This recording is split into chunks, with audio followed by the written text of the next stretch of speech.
You should know what happened this 1145 and why it is the most important event in history.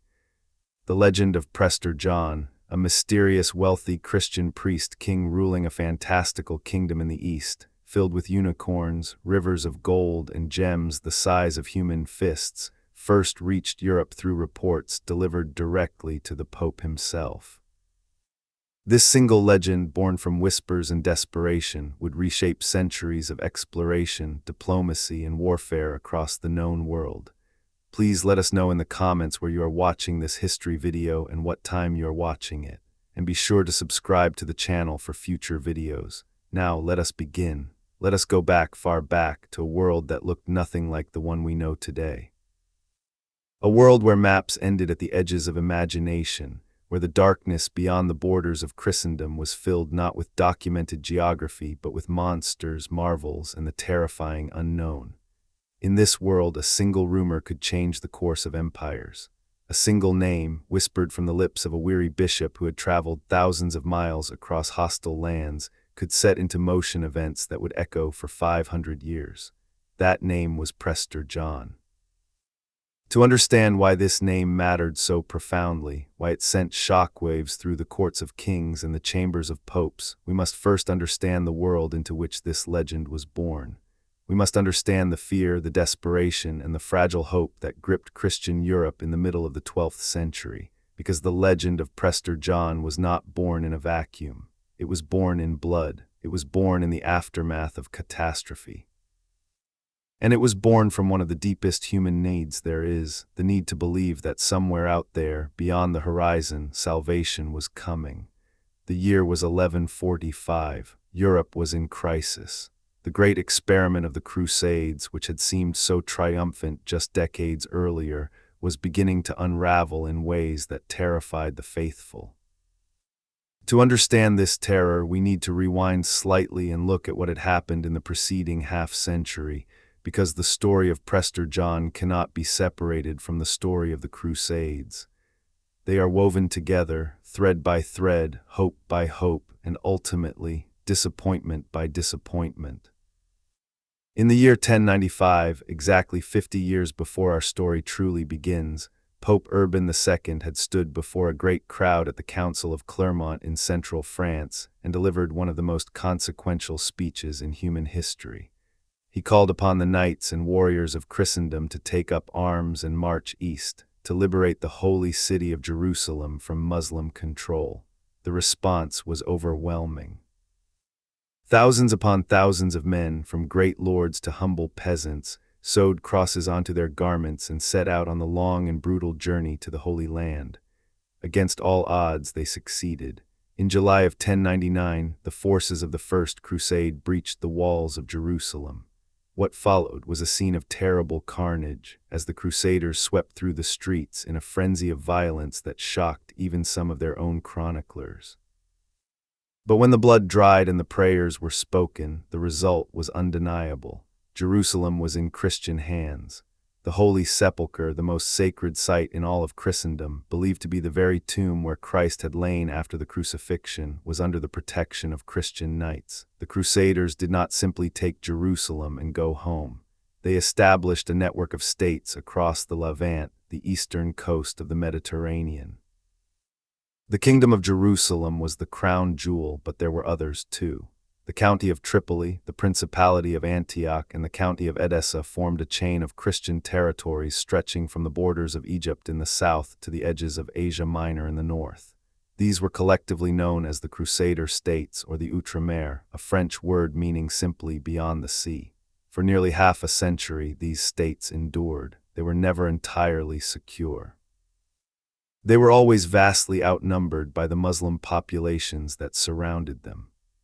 They relied on a constant trickle of reinforcements from Europe, on the military prowess of knightly orders like the Templars and the Hospitallers, and on the convenient fact that the Muslim world was itself deeply divided, split between rival caliphates, competing emirs, and warring factions that spent as much energy fighting each other as they did fighting the Crusaders. But by the 1140s, that fragile equilibrium was beginning to shift. A new figure had emerged in the Muslim world, a leader of terrifying competence and ambition. His name was Imad ad-Din Zengi, and he was the Atabeg, or governor, of Mosul and Aleppo. Zengi was not content to simply hold his own territories. He had a vision of unifying the fractured Muslim states of the region under his command, and he understood that the key to rallying support for this cause was to turn the full force of his military against the Christian intruders. On Christmas Eve of the year 1144, Zengi's forces laid siege to the city of Edessa. Edessa was the most exposed of the Crusader states, the furthest east, the most vulnerable. Its Count Jocelyn II was away from the city when the attack came, and the defenders, though brave, were hopelessly outnumbered. After 4 weeks of brutal siege, Zengi's soldiers breached the walls. On December 24th, the city fell. The aftermath was catastrophic. Thousands were killed, churches were destroyed, the Armenian and Frankish Christians of the city were massacred or enslaved. The county of Edessa, the first of the Crusader states to be established, had effectively ceased to exist. The fall of Edessa sent a shockwave through Christendom unlike anything that had been felt since the First Crusade was called. For nearly 50 years, the Crusader states had been a source of pride, a living proof that God favored the Christian cause. Now, one of those states had been destroyed in a single devastating blow, and the implications were terrifying. If Edessa could fall, what about Antioch? What about Tripoli? What about Jerusalem itself? It was into this atmosphere of panic and despair that the legend of Prester John was born, and it was delivered to Europe by a most unusual messenger.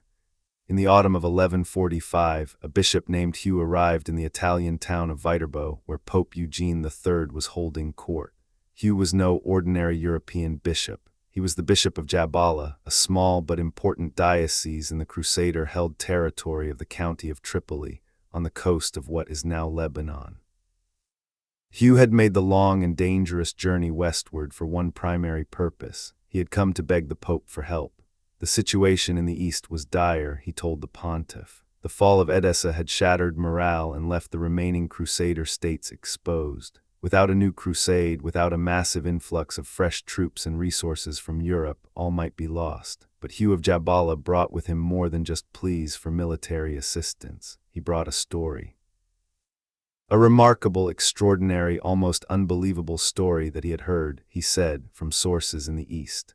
And it was this story that would prove to be far more enduring, far more influential, and far more consequential than any call for troops. According to Hugh, there existed, far to the east of the Muslim lands, beyond Persia, beyond the great empires that blocked the path between Europe and the far reaches of Asia, a powerful Christian king. This king was not merely powerful. He was fabulously, almost inconceivably wealthy. His kingdom was vast, stretching across territories that European map-makers could not even begin to chart.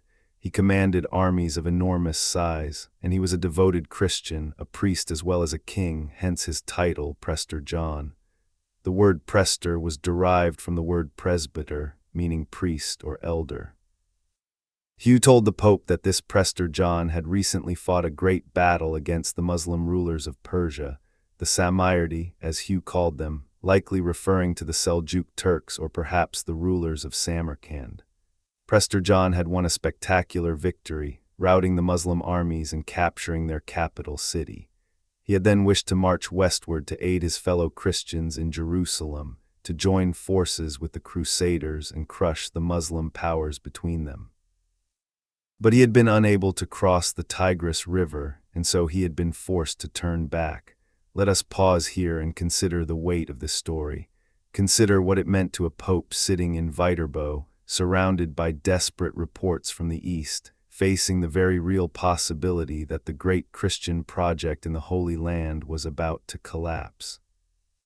Suddenly here was a bishop, a man of the cloth, a credible witness from the front lines of the conflict, telling him that somewhere out there, beyond the hostile Muslim territories, there existed a Christian king of unimaginable power and wealth who not only existed but who actively wanted to help, who had already defeated Muslim armies, who was even now looking for a way to reach Jerusalem. This was not just good news, this was miraculous news, this was the answer to prayers. This was the hand of God reaching down through the fog of war and offering salvation from an entirely unexpected direction. Now we must ask ourselves, was Hugh of Jabala lying? Was he deliberately fabricating this story? The answer, almost certainly, is no. Hugh was most likely reporting, as faithfully as he could, stories that he had genuinely heard in the East. The question is not whether Hugh believed what he was saying. The question is where these stories came from and what kernel of truth, if any, lay at their heart. And here we enter one of the most fascinating aspects of the Prester John legend, because the story did not emerge from nothing. There were real events happening in Central Asia in the early 12th century that, filtered through thousands of miles of rumor, translation, and wishful thinking, could have given rise to exactly the kind of tale that Hugh related to the Pope. In September of 1141, just 3 years before the fall of Edessa and 4 years before Hugh's visit to Viterbo, a battle of enormous significance had taken place far to the east, in the steppes of Central Asia. This was the Battle of Qatwan, fought near the city of Samarkand in what is now Uzbekistan. On one side stood the forces of the Seljuk Sultan Sanjar, one of the most powerful Muslim rulers in the world, the supreme overlord of a vast empire stretching from Afghanistan to Iraq. On the other side stood the forces of Yeludashi, the founder and leader of the Qara Khitai, also known as the Western Liao dynasty. Yeludashi was a remarkable figure. He was a prince of the Khitan people, a semi-nomadic group from Manchuria who had once ruled northern China as the Liao dynasty. When the Liao dynasty was overthrown by the Jurchen people in 1125, Yeludashi had led a group of followers westward across the vast expanses of Central Asia, eventually establishing a new empire, the Qara Khitai, based around the region of modern-day Kyrgyzstan and eastern Kazakhstan. The Qara Khitai were not Christians. They were predominantly Buddhist, with elements of shamanism and other beliefs. Yeludashi himself appears to have been Buddhist or possibly religiously eclectic. But among his subjects were significant numbers of Nestorian Christians, adherents of a branch of Christianity that had spread across Asia centuries earlier and had established communities stretching from Syria to China. This detail would prove crucial. At the Battle of Qatwan, Yeludashi's forces crushed Sultan Sanjar's army in a devastating defeat. The battle was a catastrophe for the Seljuk Empire, shattering its power in Central Asia and fundamentally reshaping the political landscape of the region. News of this battle traveled westward along the trade routes, passing from merchant to merchant, from caravan to caravan, growing and changing with each retelling. By the time this news reached the eastern Mediterranean, it had been transformed. The leader who had defeated the Muslim sultan had become a Christian king.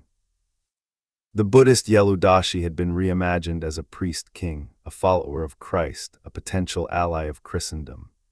The nuances of Central Asian politics, the complexities of Khitan culture, the Buddhist beliefs of the Qara Khitai, all of these had been stripped away, replaced by a simple and compelling narrative. A mighty Christian monarch had risen in the east and smashed the armies of Islam. This, most historians believe, was the seed from which the legend of Prester John grew, but it was only the seed. What made the legend so powerful, so enduring, so transformative was not the distant echo of a real battle in Central Asia. It was the fertile soil of European hopes and fears into which that seed fell. Let us return to Viterbo, to the autumn of 1145, and to the meeting between Bishop Hugh and Pope Eugene III. We know about this meeting because it was recorded by one of the most important chroniclers of the age, a German bishop and historian named Otto of Freising. Otto was not present at the meeting himself, but he spoke with Hugh of Jabala and recorded the bishop's account in his great historical work, the Chronicle, or the Two Cities. Otto's account is the earliest written record of the Prester John legend in European literature, and it is worth examining closely because it reveals not only what was said but how it was received. Otto describes Hugh's story about the Eastern Christian king with a mixture of fascination and cautious skepticism.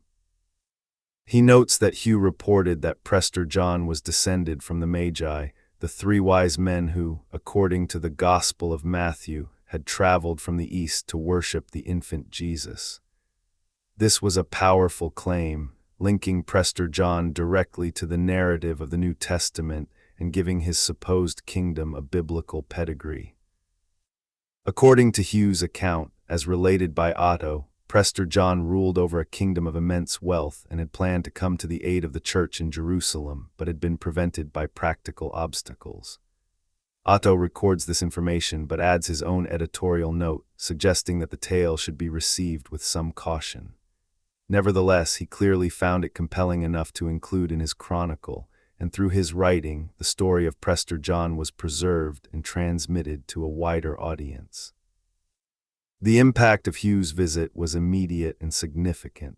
Pope Eugene III was already inclined toward calling a new crusade in response to the fall of Edessa, and the tale of a powerful Christian ally in the East, however unverified, added fuel to that fire. On December 1, 1145, Eugene issued the papal bull Quantum Predecessors, officially calling for the Second Crusade. While the bull does not explicitly mention Prester John, the timing is significant. The knowledge that there might be a friendly Christian power to the east, capable of attacking Muslim territories from the rear, must have made the prospect of a new crusade seem more promising, more achievable, more divinely ordained. The Second Crusade, when it came, was a disaster. Launched in 1147 under the leadership of King Louis VII of France and King Conrad III of Germany, it accomplished almost nothing. The armies suffered devastating losses on the march through Asia Minor, and their attempt to capture Damascus in July of 1148 ended in humiliating failure after just 4 days. The Crusaders returned home defeated, demoralized, and angry, looking for someone to blame and desperate for some reason to hope. And so the legend of Prester John, far from fading after the failure of the Second Crusade, actually grew stronger, because it served a vital psychological function. If the crusade had failed, it was not because God had abandoned his people. It was because the full plan had not yet been realized. Prester John was still out there, he was still coming, his armies were still marching. The great alliance that would crush Islam between the hammer of Europe and the anvil of the East had simply not yet been achieved. The failure was temporary, the hope was eternal. This is one of the most remarkable features of the Prester John legend. It was almost perfectly designed to resist disproof. When help did not come from the east, it was because Prester John had been delayed, not because he did not exist. When no tangible evidence of his kingdom could be found, it was because the distances were too vast and the obstacles too great, not because the kingdom was imaginary. The legend fed on absence. It grew stronger in the dark. But the legend was not content to remain a simple traveler's tale, repeated around campfires and in the halls of courts. In the 1160s, approximately 20 years after Hugh of Jabala's visit to Viterbo, the Prester John legend underwent a dramatic transformation. It evolved from a whispered rumor into a fully realized literary phenomenon, thanks to one of the most remarkable forgeries in the history of the written word. Sometime around the year 1165, a letter began to circulate through the courts and chanceries of Europe. It was addressed to Manuel I Comnenus, the Byzantine emperor, and it purported to be from Prester John himself. The letter was extraordinary. It was long, detailed, vivid, and utterly fantastical, and it would become one of the most widely copied and distributed documents of the entire Middle Ages. The letter began with a declaration of Prester John's identity and authority.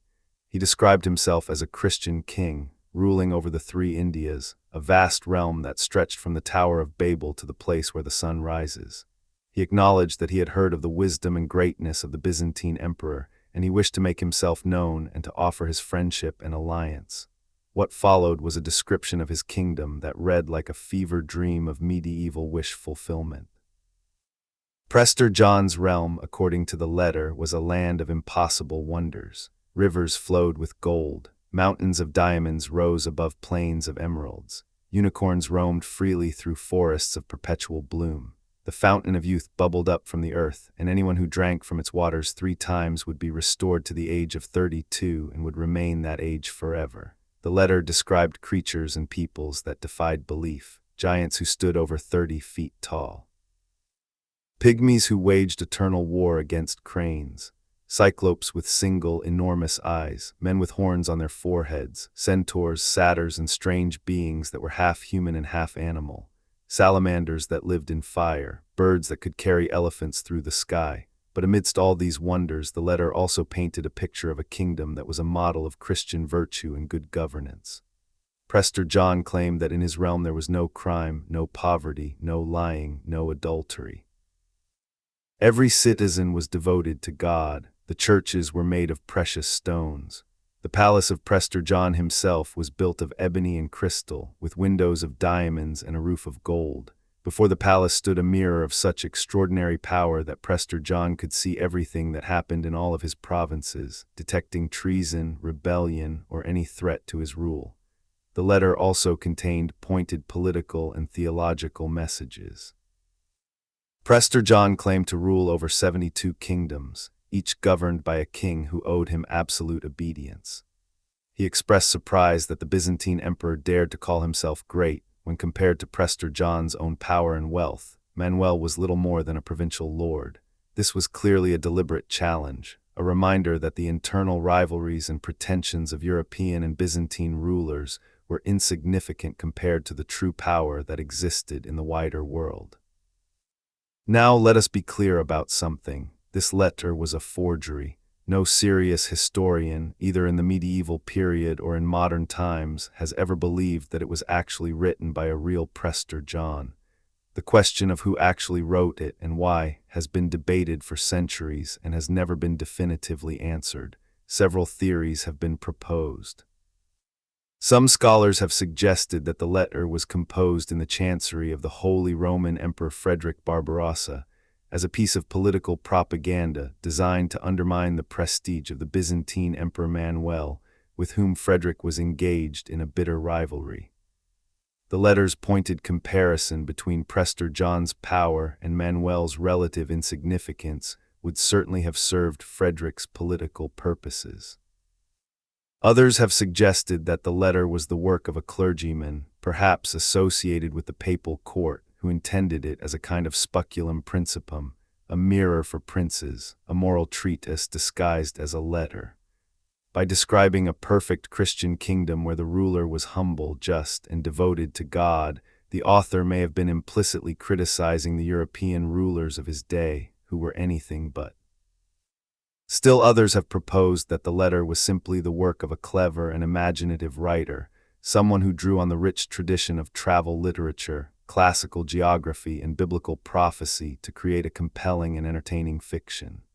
In an age before novels, before newspapers, before any of the media that we take for granted, such literary creations served as entertainment as well as inspiration. Whatever its origin, the letter of Prester John was a sensation. It was copied and recopied hundreds of times. Over 100 manuscript copies survive to this day in multiple languages, including Latin, French, German, Italian, English, Hebrew, Serbian, and Russian. It was translated, adapted, expanded, and embellished with each new version. New wonders were added, new peoples and creatures were described. The letter grew and evolved like a living organism, adapting to the interests and concerns of each new audience. The popularity of the letter is not difficult to understand. It spoke directly to the deepest desires and anxieties of medieval European society. It offered a vision of a world where Christianity was not a beleaguered faith, surrounded by enemies and struggling for survival, but a triumphant global religion, championed by a king of unimaginable power and ruling over a paradise on earth. For a Europe that was losing ground in the Crusades, that was torn by internal conflicts between popes and emperors, that was ravaged by plague and famine and the constant threat of invasion, the letter of Prester John was a message of hope from beyond the horizon. But the letter was more than just a fantasy. It was a political document with real-world consequences. It reinforced the belief that a powerful Christian ally existed in the East, waiting to be contacted and recruited for the war against Islam. And this belief drove real diplomatic and military initiatives that would shape the course of history. Let us now turn to the broader context of the 12th century to understand why the legend resonated so deeply and so widely. Europe in this period was undergoing a profound transformation. The 12th century is often called the 12th century Renaissance, a period of intellectual, cultural, and economic revival that saw the founding of universities, the translation of classical Greek texts from Arabic, the development of Gothic architecture, and a dramatic expansion of trade and commerce. But alongside this cultural flowering, Europe was also grappling with existential threats. The Muslim world, though divided, was beginning to produce leaders of extraordinary ability who were capable of challenging and even reversing the gains of the Crusades. The Byzantine Empire, which should have been Christendom's great eastern bulwark, was itself in decline, weakened by internal conflicts, economic difficulties, and the relentless pressure of Turkish expansion. In this context, the idea of Prester John served multiple functions. On the most basic level, it offered military hope, the prospect of a powerful ally who could attack the Muslim world from the rear, creating a two-front war that would be impossible to resist. On a deeper level, it offered theological reassurance, proof that Christianity was not confined to a small corner of the world, but was a universal faith with adherents in the most distant and exotic lands. And on the deepest level of all, it offered psychological comfort, the comforting belief that God had not abandoned his people, that somewhere out there, beyond the reach of sight and knowledge, divine providence was working to ensure the ultimate triumph of the Christian cause. The theological dimension of the Prester John legend deserves special attention, because it was intimately connected to medieval European ideas about geography, eschatology, and the nature of the world itself. Medieval Christians did not think about the world the way we do. For them, geography was not a neutral science, but a branch of theology. The layout of the world reflected God's plan for creation, and every distant land and unknown people had a place in that divine scheme. One of the most important geographical and theological concepts of the medieval period was the idea of the three Indias.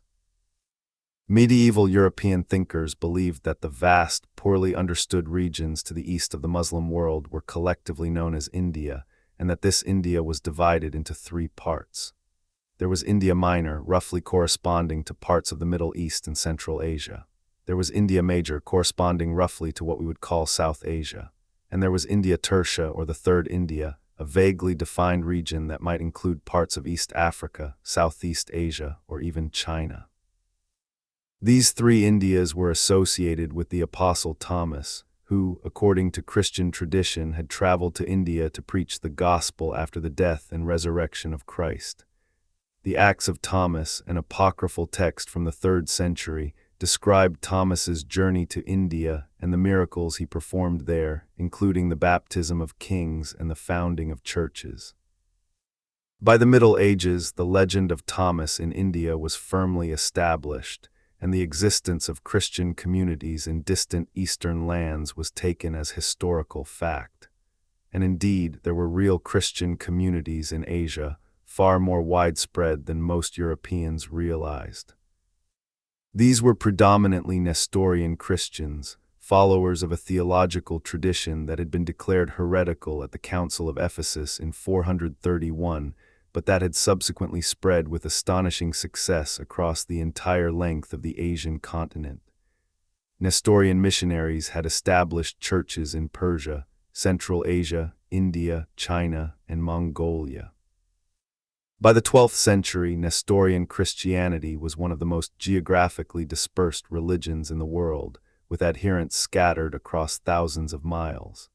The existence of these real Nestorian Christian communities provided a factual foundation for the Prester John legend. When travelers and merchants reported encountering Christians in the distant East, they were not necessarily lying or hallucinating. They may well have been encountering real Nestorian communities. The problem was that the information was so fragmentary, so distorted by distance and translation, that it was impossible to form an accurate picture. A Nestorian church in a Central Asian oasis town became, in European imagination, the cathedral of a mighty Christian emperor. A local Nestorian prince or chieftain became Prester John himself. This process of distortion was compounded by the nature of medieval communication. There were no newspapers, no telegraph, no systematic way of gathering and verifying information from distant lands.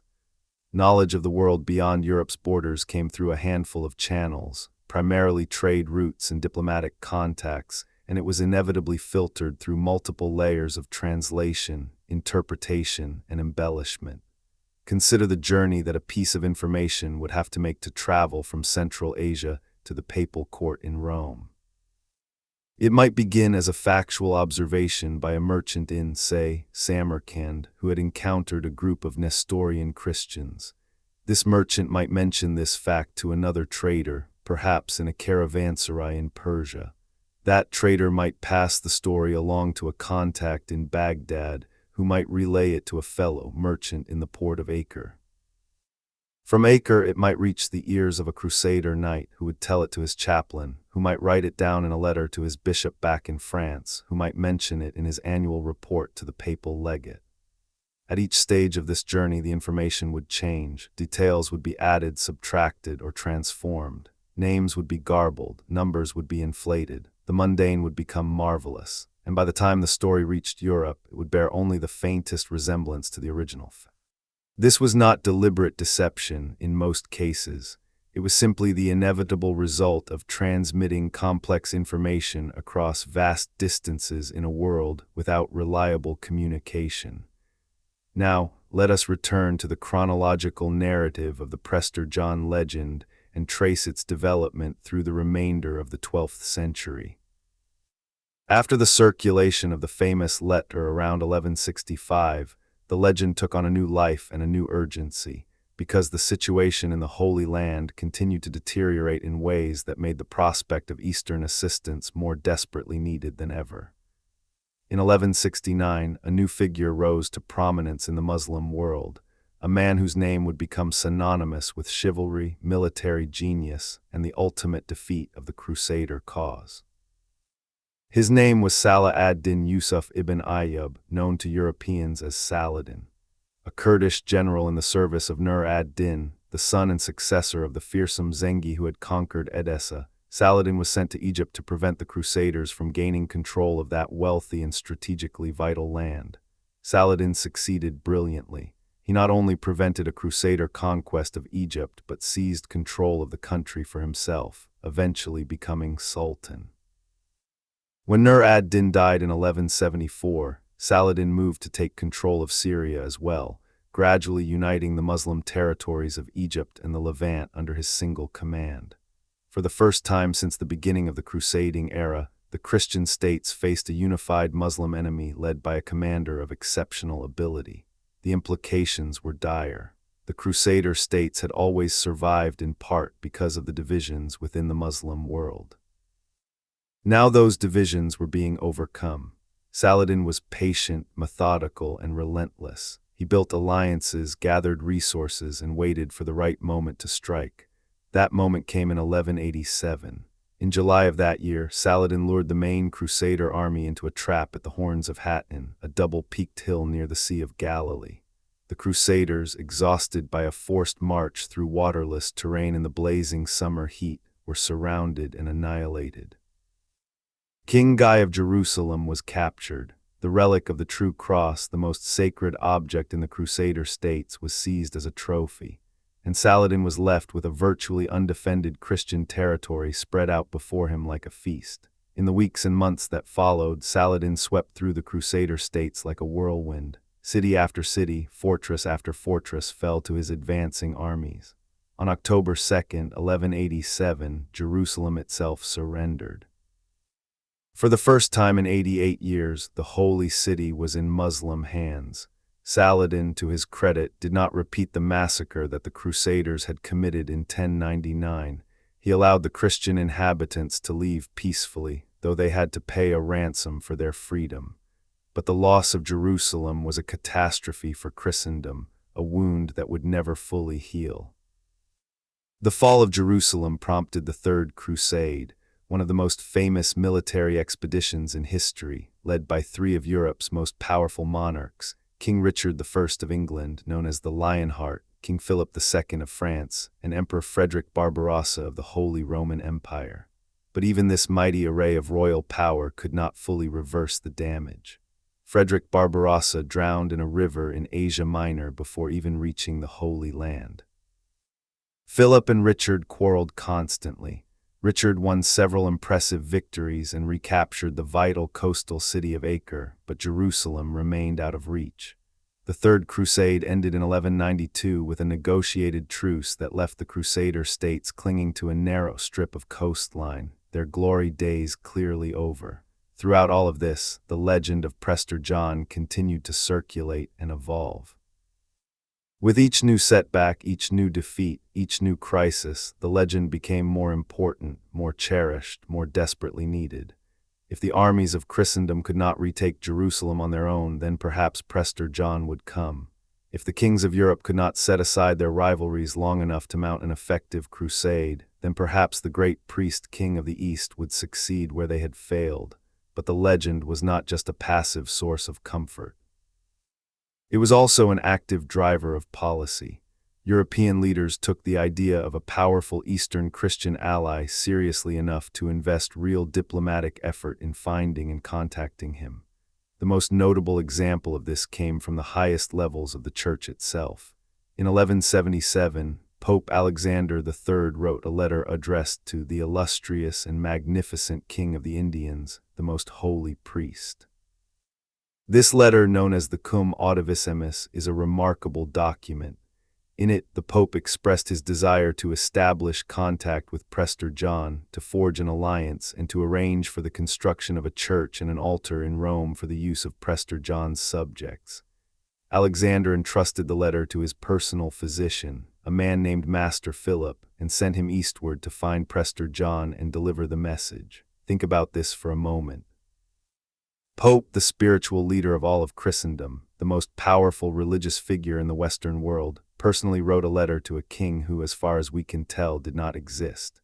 He gave this letter to his own physician and sent him off into the unknown to find a phantom kingdom. This was not a casual gesture. This was a serious diplomatic initiative undertaken at the highest level, consuming real resources and risking real lives. What happened to Master Philip, we do not know.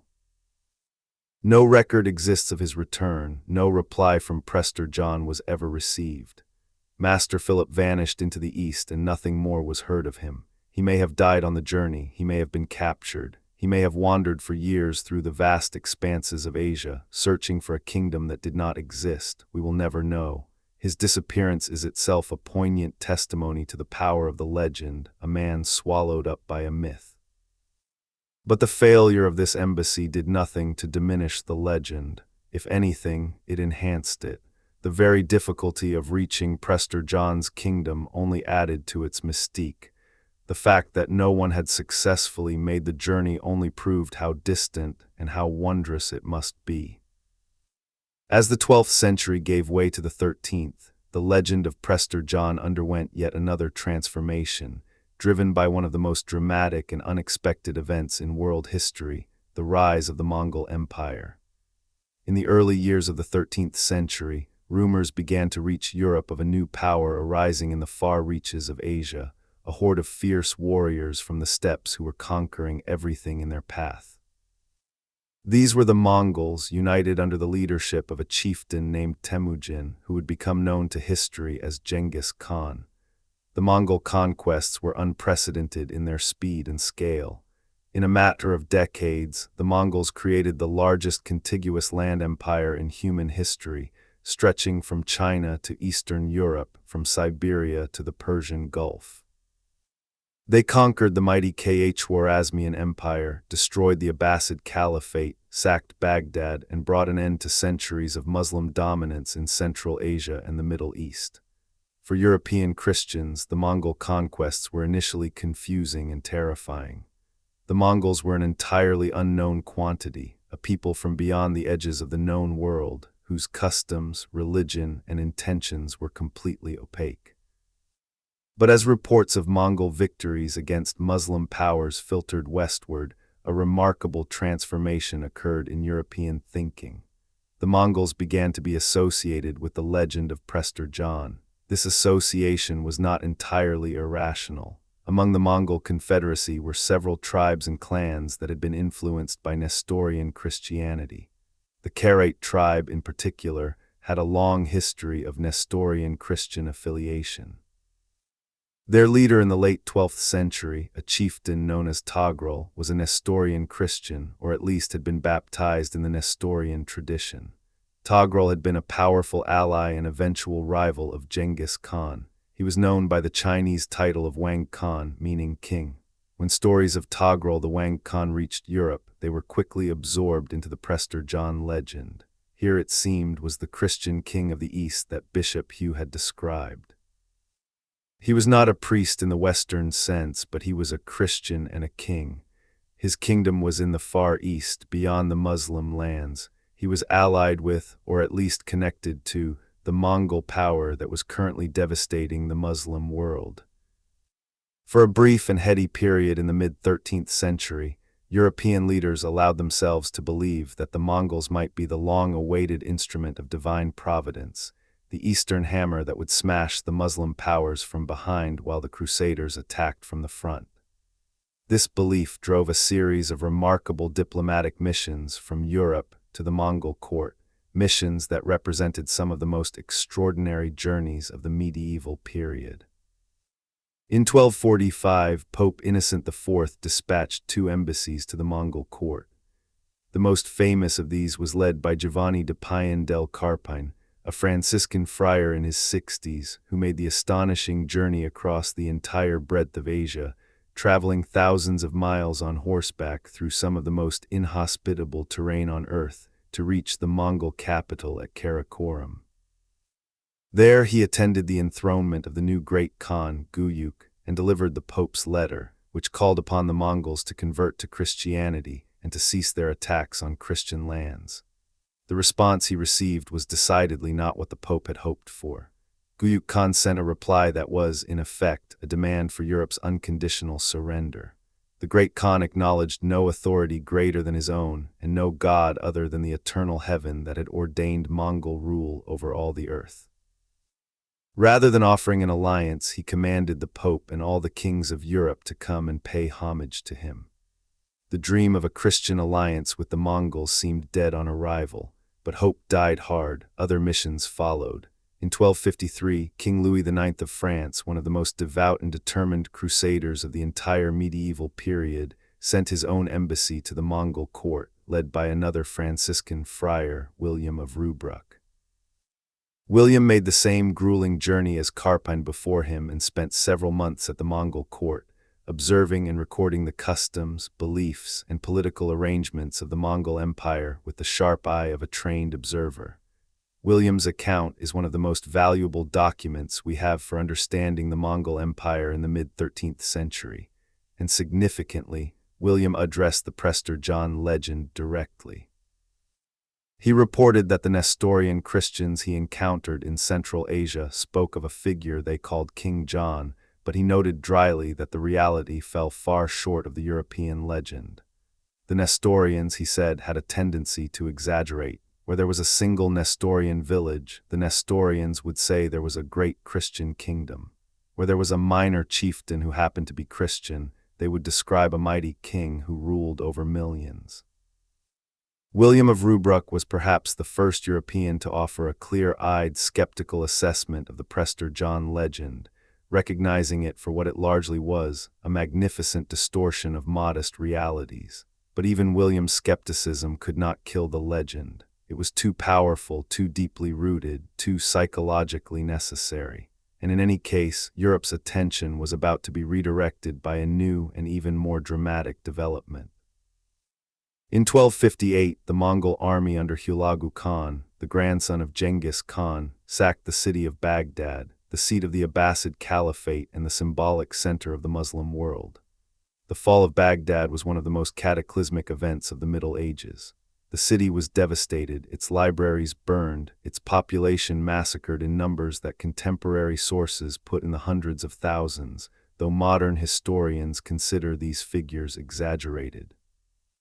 The last Abbasid caliph was executed, wrapped in a carpet and trampled by horses, a death designed to avoid spilling royal blood in accordance with Mongol tradition. For European Christians, the fall of Baghdad was electrifying. The greatest city of the Muslim world had been destroyed, not by Christians, but by a power from the east. And among Hulagu's commanders and advisors were several prominent Nestorian Christians, including his wife Dakwaz Khatan, who was a devout Nestorian and a patron of Christian churches throughout the Mongol domains. The excitement intensified in 1260 when Hulagu's general Kitbuka, himself a Nestorian Christian of the Nayman tribe, led a Mongol force into Syria and briefly captured Damascus and Aleppo. For a moment, it seemed as though the dream was coming true. A Christian-influenced army from the east was sweeping through the Muslim heartland, and the total destruction of Muslim power in the Levant seemed within reach. But the dream shattered just as quickly as it had formed. On September 3, 1260, at the Battle of Ain Jalut in the Jezreel Valley of modern-day Israel, the Mongol army under Kitbuka was met and defeated by the Mamluks of Egypt, led by their Sultan Qutuz and his brilliant general Baybars. This battle is considered one of the most important in world history, as it marked the first time a Mongol army had been decisively beaten in open combat and set the boundary for Mongol expansion in the Middle East. Kitbuka was captured and executed. The Mongol tide receded from Syria, and the Mamluks, energized by their victory, turned their attention to the remaining Crusader states, which they would systematically dismantle over the following decades. The last Crusader stronghold, the city of Acre, fell to the Mamluks in 1291, bringing the crusading era in the Holy Land to a final, definitive end. But even as the last Crusader states crumbled into dust, the legend of Prester John lived on. It simply moved. Like a mirage that recedes as you approach it, always hovering on the horizon but never within reach, the kingdom of Prester John shifted its location on the map, retreating further into the unknown as each previously mysterious region was explored and found wanting. Through the 13th and 14th centuries, as European knowledge of Asia expanded dramatically thanks to the journeys of Marco Polo and other travelers, it became increasingly difficult to locate Prester John's kingdom in Asia. Marco Polo, who traveled through the Mongol Empire and spent years at the court of Kublai Khan, made reference to a figure called Prester John in his famous account, but he identified him with Togrul Khan, the Kharat leader, and made it clear that this figure was long dead and his supposed kingdom long since absorbed into the Mongol Empire. Other travelers brought back similar reports. The Christian kingdoms of Asia, if they had ever existed in the form that Europeans imagined, were no more. But the legend was too resilient to die so easily. Instead, it performed its most remarkable feat of adaptation. It migrated. The kingdom of Prester John, unable to maintain its foothold in the increasingly well-known territories of Asia, simply relocated to the last great unknown on the medieval European map. It moved to Africa. This relocation was facilitated by a convenient fact. There was in Africa a real Christian kingdom of considerable power and antiquity. This was the kingdom of Ethiopia, the ancient realm of Aksum, which had adopted Christianity in the 4th century and had maintained its Christian identity through a millennium of isolation, surrounded on all sides by Muslim territories. The Ethiopian Church was one of the oldest Christian institutions in the world, tracing its origins to the conversion of the Ethiopian court by the Apostle Philip, according to the Acts of the Apostles, or by the missionary Frumentius, according to historical tradition. The existence of this real Christian kingdom in the heart of Africa provided the Prester John legend with a new and more durable home. By the 14th century, European references to Prester John increasingly placed his kingdom in Ethiopia, or in a vaguely defined region of East Africa. Maps of the period began to label Ethiopia as the realm of Prester John, and European diplomats and missionaries began to direct their attention southward rather than eastward. This transition was neither sudden nor complete. For many decades there was confusion about whether Prester John's kingdom was in Asia or Africa, and some writers tried to have it both ways, suggesting that his domain spanned both continents. But gradually, as Asia became more familiar and more clearly not home to any mighty Christian emperor, the African identification won out. And here, we encounter one of the most remarkable ironies of the Prester John legend. Because when European explorers and diplomats finally did make contact with the real kingdom of Ethiopia, they found a Christian kingdom that, while genuine and impressive in its own right, bore almost no resemblance to the fantastical paradise described in the letter of Prester John. There were no rivers of gold, no mountains of diamonds, no fountain of youth, no unicorns, no giants, no palace of crystal and ebony. There was instead a real country, with real problems, real enemies, and real limitations. But we are getting ahead of ourselves. The story of how the Prester John legend migrated to Africa, and what happened when European explorers finally went looking for the priest-king in earnest, belongs to the later medieval and early modern periods, to the age of Portuguese exploration and the opening of the sea route to the Indian Ocean. That is a story for the next part of our narrative. For now, let us pause and reflect on what we have seen so far. Let us consider the extraordinary arc of this legend, from its origins in a bishop's tale at the papal court in 1145, through the famous forged letter of the 1160s, through the era of the Crusades and the Mongol conquests, to the gradual migration of the legend from Asia to Africa. What we have seen is not simply a story about a fictional king. What we have seen is a mirror held up to medieval European civilization, reflecting its deepest hopes, its greatest fears, and its most fundamental assumptions about the nature of the world. The legend of Prester John tells us more about Europe than it does about Asia or Africa. It tells us about a civilization that was profoundly insecure about its place in the world, that was desperate for allies in its struggle against a powerful and threatening enemy, and that was willing to believe in miracles because it needed miracles to sustain its hope. The legend also tells us something important about the nature of human storytelling and the power of narrative to shape reality. Prester John did not exist, and yet his influence on real events was profound. Real diplomatic missions were launched to find him. Real military strategies were formulated on the assumption that he was out there. Real maps were drawn with his kingdom marked upon them. Real political decisions were made in the hope of securing his alliance. A fiction shaped the course of history as surely as any fact. This is a pattern that we see repeated throughout human history. The stories we tell ourselves about the world, even when those stories are false, have real and lasting consequences. The legend of Prester John is a powerful example of this truth, and its lessons remain relevant to this day. Let us also consider the cultural significance of the Prester John legend within the broader context of medieval literature and imagination.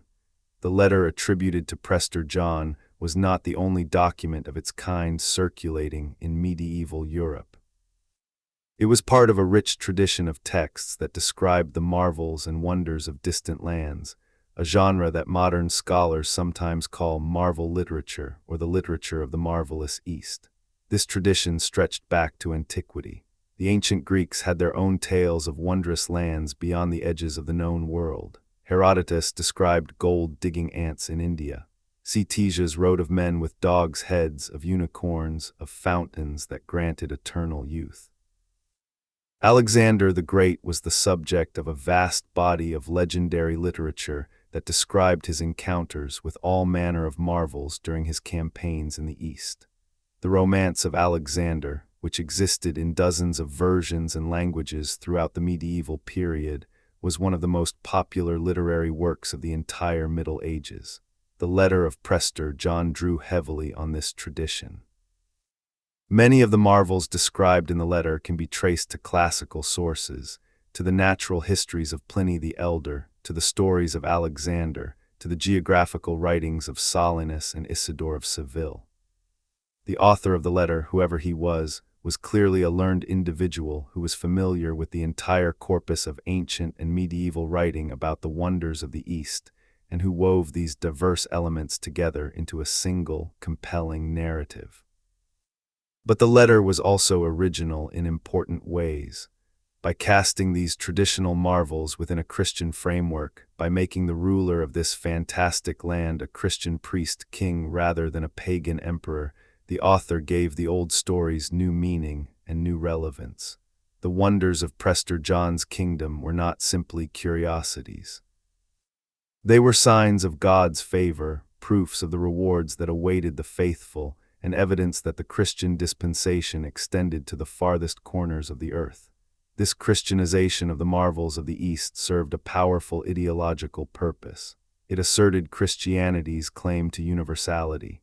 It suggested that God's plan encompassed the entire world, not just the small portion of it that European Christians happened to inhabit. And it offered comfort to a civilization that was, in many ways, on the defensive, surrounded by enemies and struggling to maintain its identity and its faith. The legend also had a significant impact on medieval cartography, the art and science of map-making. Medieval maps, known as Mappi Mundi, were not primarily navigational tools. They were visual representations of the medieval worldview, combining geographical information with theological symbolism, biblical history, and legendary lore. On many of these maps, the kingdom of Prester John was marked and labeled, treated as a real geographical entity alongside known countries and cities. The most famous surviving medieval world map, the Hereford Mappa Mundi, created around 1300, is a spectacular example of this tradition. This enormous map, measuring over 5 feet across, depicts the entire known world centered on Jerusalem, with East at the top and the Garden of Eden at the very summit. Across its surface are scattered hundreds of illustrations of cities, rivers, mountains, peoples, and marvels, including many of the creatures and wonders described in the Prester John legend. On maps like the Hereford Mappa Mundi, the boundary between fact and fiction was fluid. Real cities like Rome and Constantinople appeared alongside legendary places like the realm of Gog and Magog and the kingdom of the Amazons. Elephants and camels were depicted alongside griffins and basilisks. This was not because medieval cartographers were stupid or credulous. It was because they operated with a fundamentally different understanding of what a map was supposed to be. A map was not merely a representation of physical space. It was a compendium of knowledge, a visual encyclopedia, a statement about the nature of reality as understood by the Christian intellectual tradition. In this context, the inclusion of Prester John's kingdom on medieval maps was perfectly logical.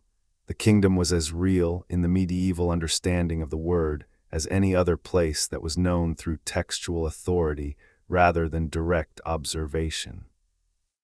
If the Bible said that the Apostle Thomas had preached in India, then India was a Christian land, and it was entirely reasonable to suppose that a Christian king still ruled there. The letter of Prester John was treated as a historical document, no less credible than other accounts of distant lands, and its contents were incorporated into the geographical knowledge of the age. This integration of legend and geography had important consequences for later exploration. When European explorers set out to chart unknown lands, they carried with them not just physical maps but mental maps, frameworks of expectation shaped by centuries of legendary lore. They expected to find the marvels that their maps depicted. They expected to encounter the peoples and creatures that their books described. And when they found, as they inevitably did, that reality was different from expectation, they often tried to force reality to fit their preconceptions rather than adjusting their preconceptions to fit reality. This pattern would be repeated again and again in the age of exploration, and the legend of Prester John played a significant role in establishing it. The search for Prester John was, in many ways, the prototype for all the quests and delusions that would characterize European exploration in the centuries to come, from the search for El Dorado to the quest for the Northwest Passage. The basic dynamic was always the same. A legend of a fantastical place or a miraculous prize drove exploration across vast and dangerous distances, and while the original prize was never found, the exploration itself transformed the world. But we must not get too far ahead of ourselves. We have traced the legend of Prester John from its origins in the 1140s through the era of the Crusades and the Mongol conquests, and we have begun to see how the legend migrated from Asia to Africa. In the second part of our narrative, we will follow the legend into the age of exploration, when European ships began to probe the coastline of Africa and push into the Indian Ocean, driven in part by the hope of finding Prester John's kingdom. We will see how the Portuguese, in particular, made the search for Prester John a central element of their exploration strategy, and how the eventual contact between Portugal and Ethiopia both fulfilled and disappointed centuries of expectation. We will explore the ways in which the legend influenced real diplomatic relations between European and African powers, and we will consider the ultimate fate of the legend as the age of exploration gradually replaced the age of faith. But before we close this first part of our story, let us return one more time to the figure who started it all. Let us return to Bishop Hugh of Jabala, standing before Pope Eugene III in the autumn of 1145, delivering his remarkable report about a Christian king in the East. Hugh could not have known what he was setting in motion. He could not have imagined that the story he told that day would resonate for centuries, inspiring popes and kings, driving explorers and missionaries, shaping the course of history in ways that would stretch far beyond his own time and place. Hugh was a man of his moment, trying to save the Crusader states from destruction, trying to marshal European support for a cause that seemed increasingly desperate. The story of Prester John was, for him, a tool, a means of inspiring hope and motivating action. He could not have foreseen that the tool would take on a life of its own, becoming something far larger and more enduring than the crisis that gave it birth. The Crusader states that Hugh was trying to save would eventually fall. The last Crusader fortress in the Holy Land would surrender in 1291, and the dream of a permanent Christian presence in the Levant would die with it. But the legend of Prester John would outlive the Crusades by centuries. It would survive the Black Death, the Great Schism, the fall of Constantinople, and the Renaissance. It would adapt, evolve, and reinvent itself with each new generation, always offering the same essential promise that somewhere beyond the horizon, in a land that no one had ever visited but everyone believed in, there existed a perfect Christian kingdom ruled by a just and powerful king waiting to be found. This is the power of legend. This is the power of hope. And this is the power of the human imagination, which can create worlds that are more durable, more influential, and in some ways more real than the physical world itself. In the world of the mid-12th century, as Bishop Hugh spoke and Pope Eugene listened, the legend was just beginning. The letter had not yet been written, the embassies had not yet been dispatched, the maps had not yet been drawn, the ships had not yet set sail. All of that was still to come.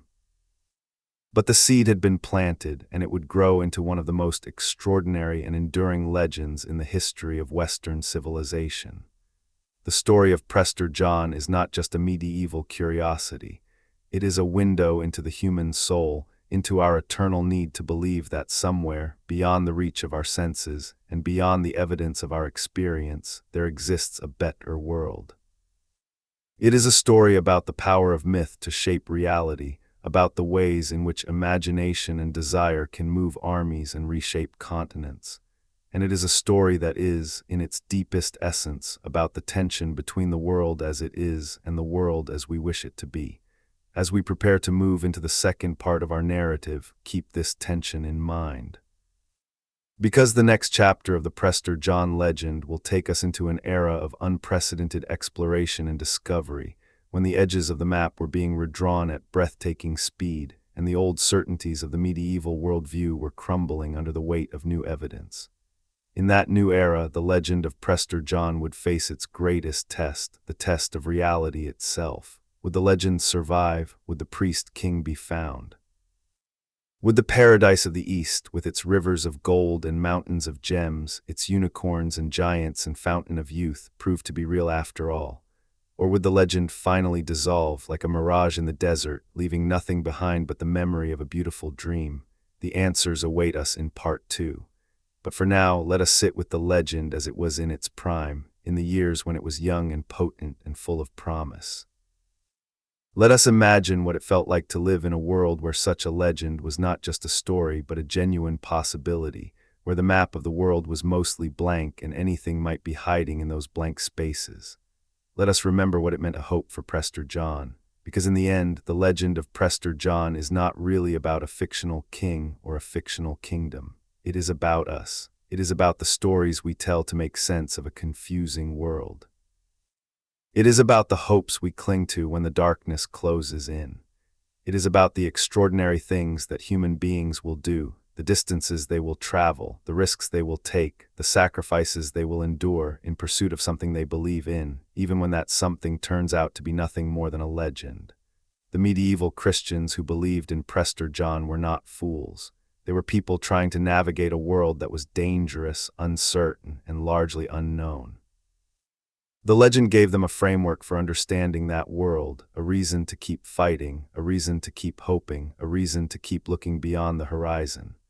And in doing so, the legend changed the world not by being true, but by being believed. That is perhaps the most profound lesson of the Prester John legend. Truth and influence are not the same thing. A story does not have to be true to change the course of history.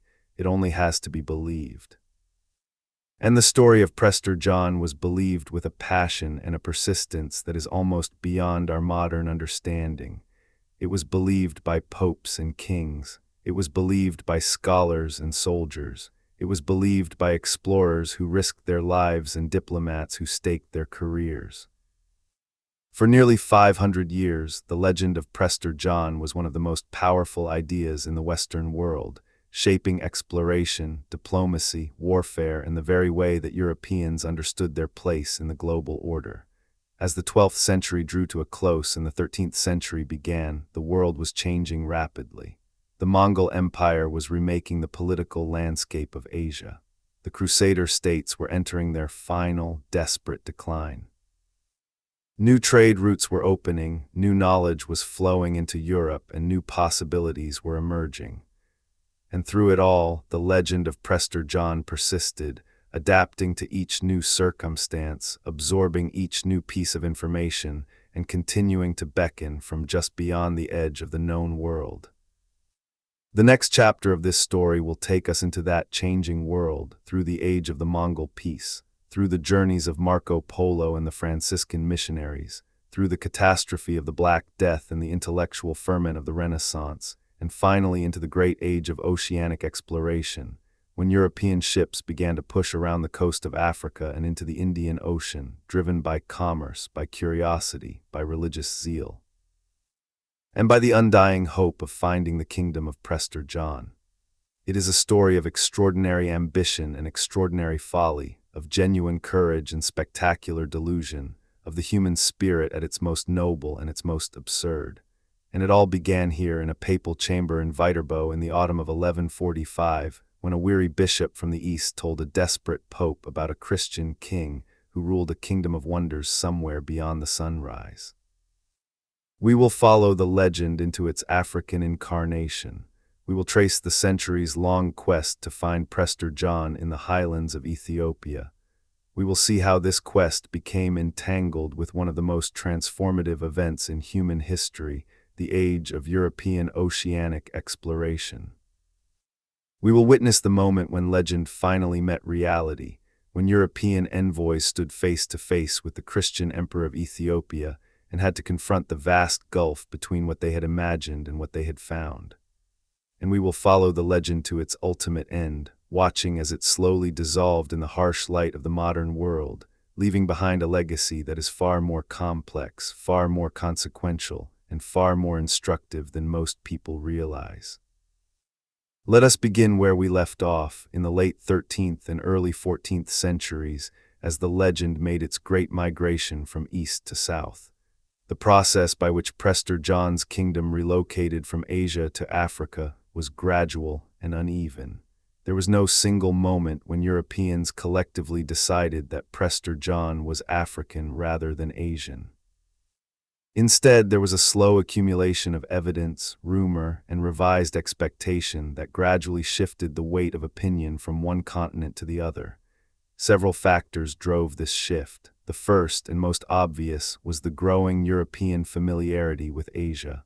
The Mongol conquests of the 13th century had paradoxically opened Asia to European travelers as never before. The Pax Mongolica, the peace imposed by Mongol rule across the vast expanse of the empire, made it possible for merchants, missionaries, and diplomats to travel from Europe to China with a degree of safety that would have been unthinkable in earlier centuries.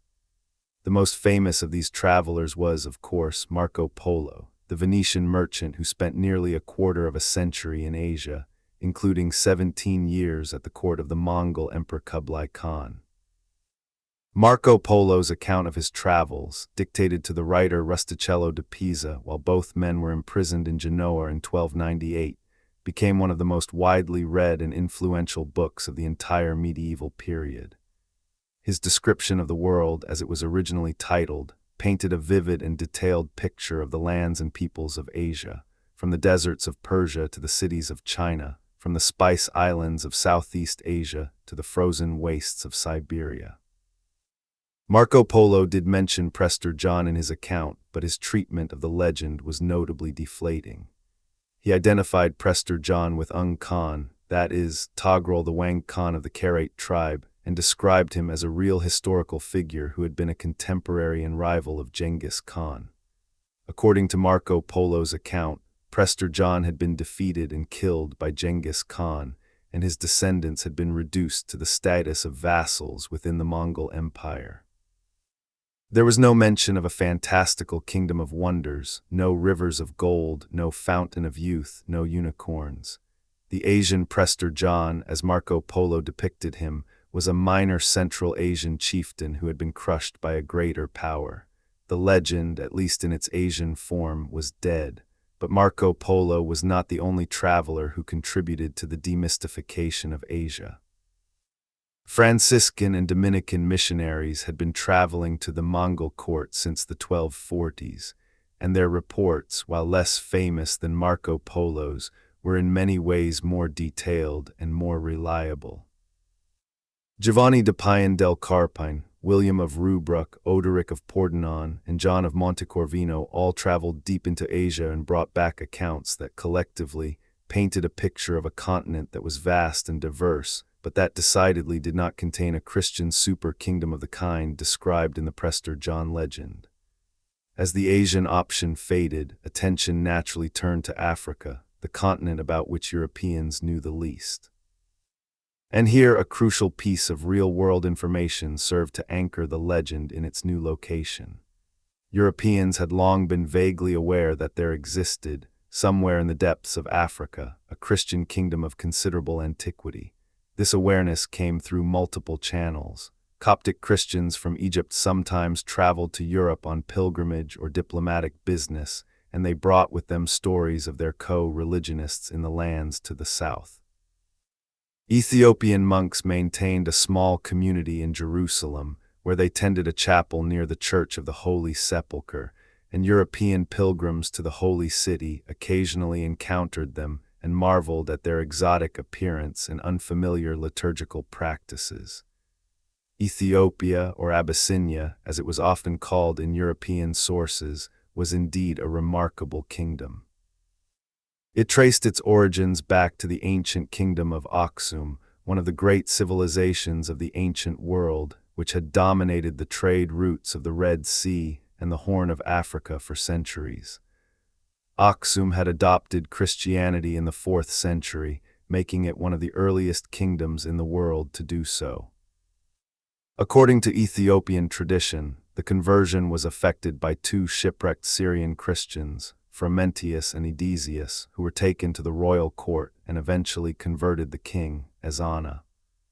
By the time Europeans began to seriously identify Ethiopia with Prester John's kingdom in the 14th century, the Ethiopian Christian tradition was already 1,000 years old. It had developed in relative isolation from the rest of Christendom, cut off by the expansion of Islam, which had surrounded Ethiopia on all sides, severing its connections with the wider Christian world. This isolation had produced a form of Christianity that was distinctive in many ways, with its own liturgical language, Ge'ez, its own calendar, its own artistic traditions, and its own theological emphases. One of the most distinctive features of Ethiopian Christianity was its close connection to Judaism. The Ethiopian Church observed the Sabbath on Saturday as well as Sunday. It practiced circumcision. It followed dietary laws that bore a striking resemblance to the kosher laws of Judaism. It revered the Ark of the Covenant, claiming that the original Ark had been brought to Ethiopia by Menelik I, the legendary son of King Solomon and the Queen of Sheba. The Church of Our Lady Mary of Zion in the city of Aksum was believed to house the Ark, and it was guarded by a single monk who devoted his entire life to its protection, never leaving the chapel where it was kept. These distinctive features of Ethiopian Christianity added to the sense of mystery and otherness that surrounded the kingdom in European imagination. Here was a Christian kingdom that was utterly unlike anything in Europe, a kingdom where ancient practices and beliefs had been preserved in a form that had been lost everywhere else, a kingdom that seemed to belong to an earlier, more primordial age of faith. The formal identification of Ethiopia with the kingdom of Prester John was well established by the mid-14th century.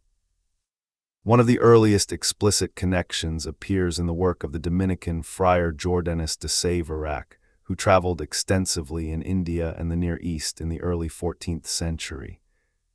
In his Mirabilia Descripta, written around 1329, Jordanus described the three Indias and placed the kingdom of Prester John in Ethiopia, which he referred to as the Third India.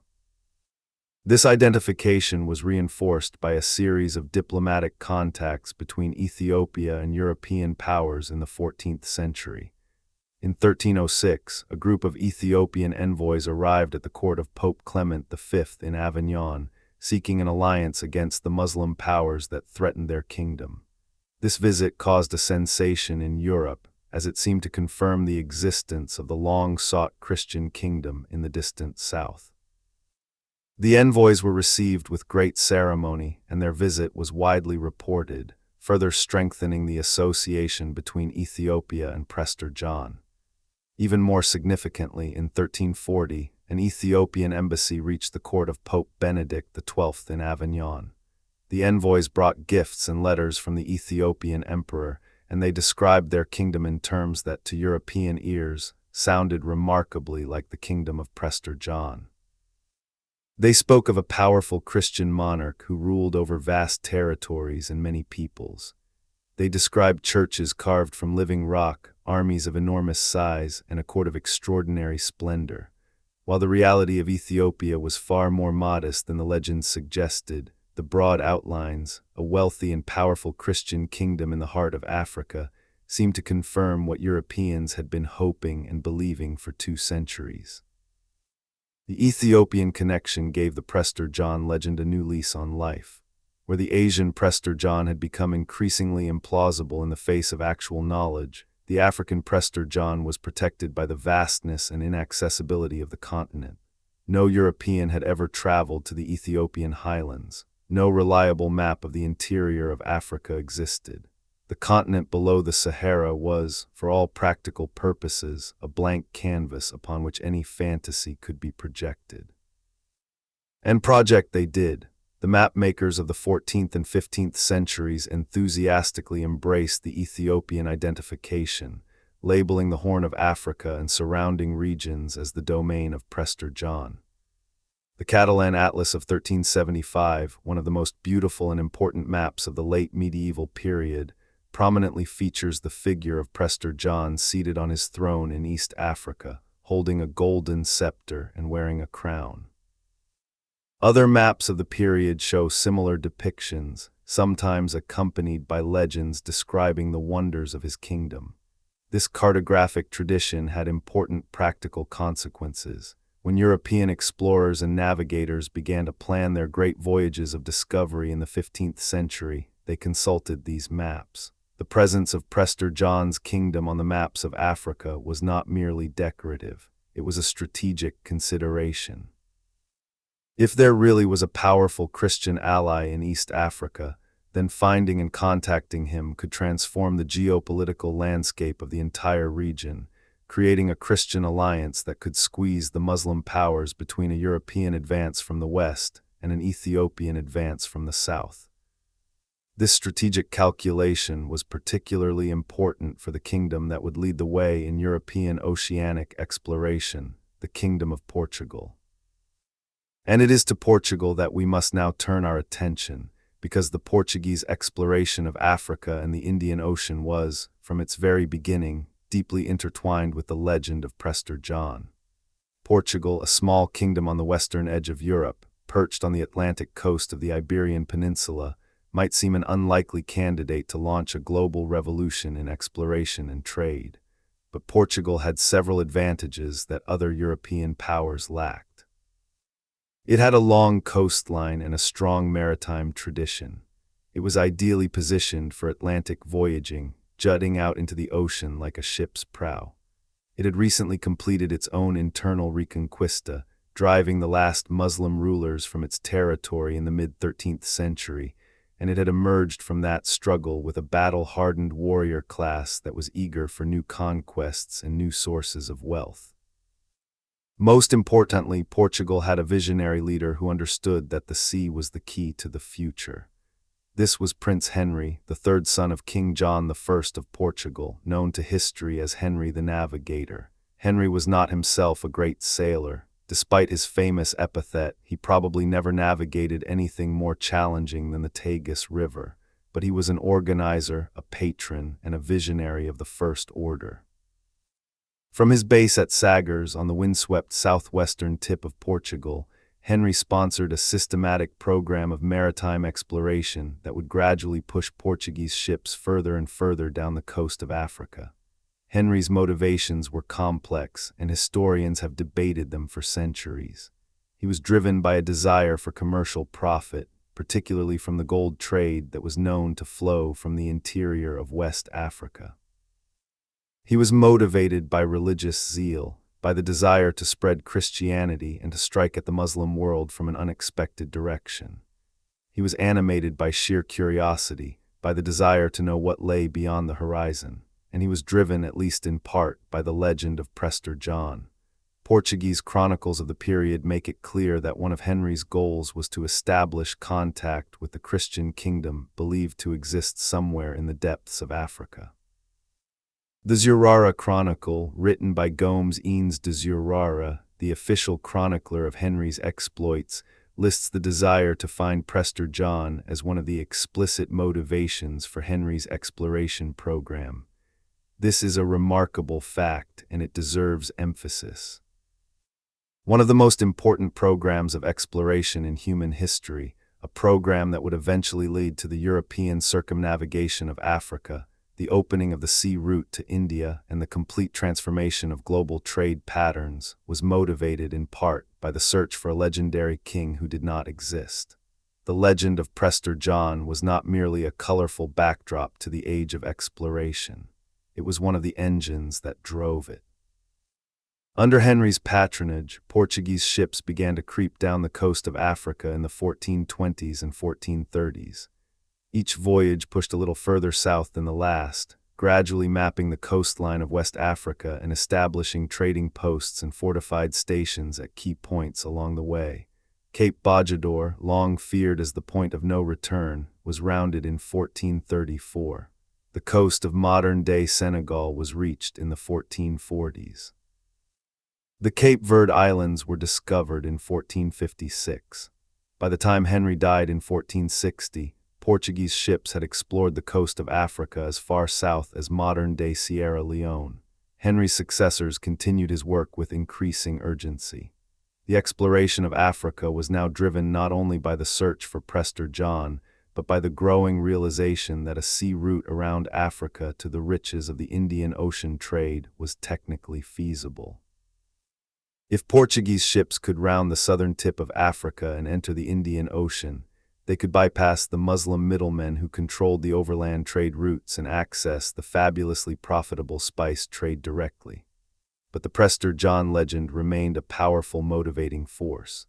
In the 1480s, King John II of Portugal, a shrewd and ambitious monarch who has been called the perfect prince, launched a dual-pronged campaign to find Prester John and to round the southern tip of Africa.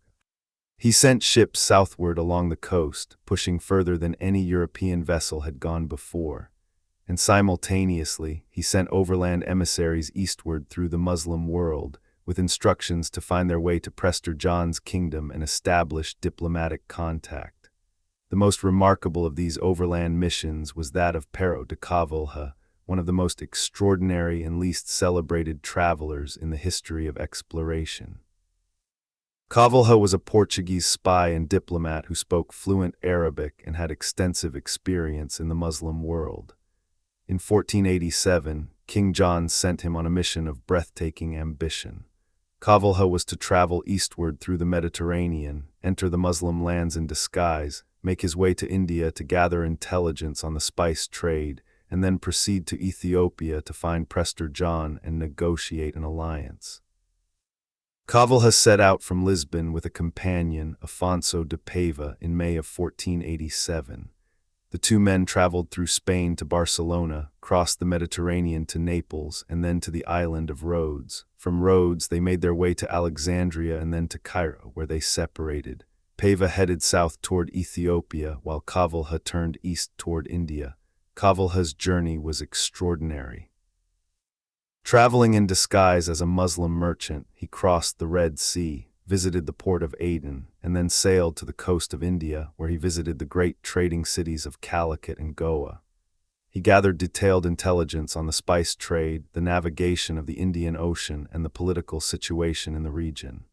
He then sailed back across the Indian Ocean to the coast of East Africa, visiting Sofala in modern-day Mozambique, a major gold trading port. Everywhere he went, he took careful note of winds, currents, harbors, and trading conditions, building up a picture of the Indian Ocean trade that would prove invaluable to future Portuguese navigators.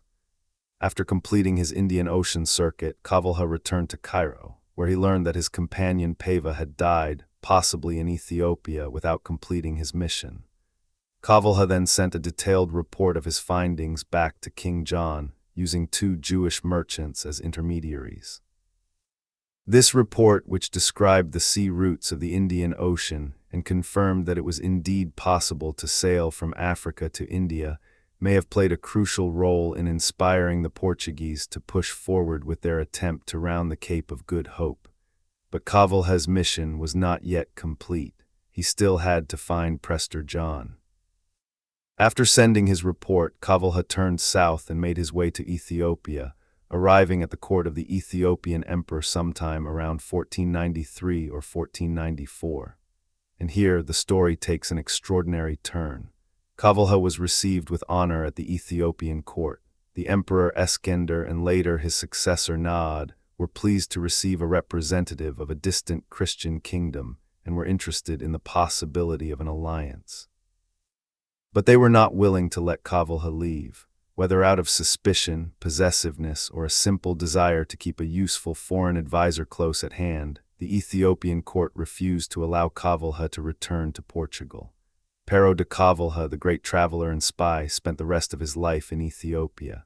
He married an Ethiopian woman, was given lands and titles, and lived out his days as a respected but captive member of the Ethiopian court.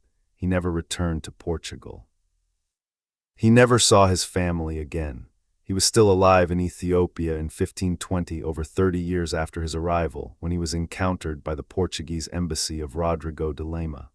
By that time he was an old man, deeply assimilated into Ethiopian society, who wept at the sight of his fellow countrymen. Cavalha's fate is poignant and telling. He had been sent to find Prester John, the legendary priest-king whose kingdom was supposed to be a paradise of wealth and power. Instead, he found a real kingdom, impressive in its own way but far from the fantasy of the legend. And he was trapped there, unable to escape, a prisoner of the very reality that the legend had promised would be something glorious. While Cavalha was making his overland journey, the maritime arm of King John's strategy was also advancing. In 1488, Bartolomeu Dias led a Portuguese expedition that successfully rounded the southern tip of Africa, reaching the Indian Ocean for the first time by sea. Dias wanted to continue northward along the East African coast, but his exhausted crew forced him to turn back. Nevertheless, he had proven that Africa could be circumnavigated, and the sea route to the Indian Ocean was open. It took another decade for the Portuguese to fully exploit this achievement. In 1497, Vasco da Gama set sail from Lisbon with a fleet of 4 ships, tasked with completing the journey that Dias had begun.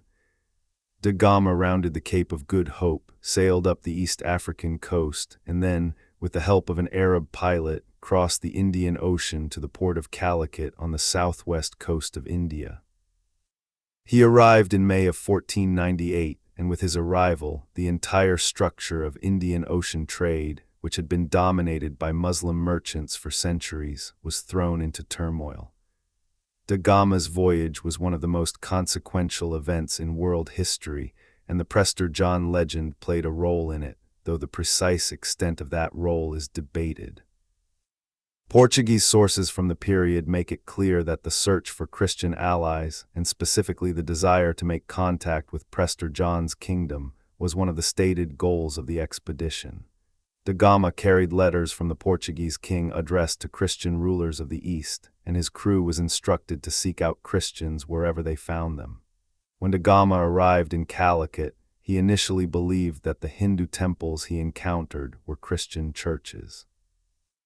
This remarkable misidentification reveals just how strong the expectation of finding Eastern Christians was.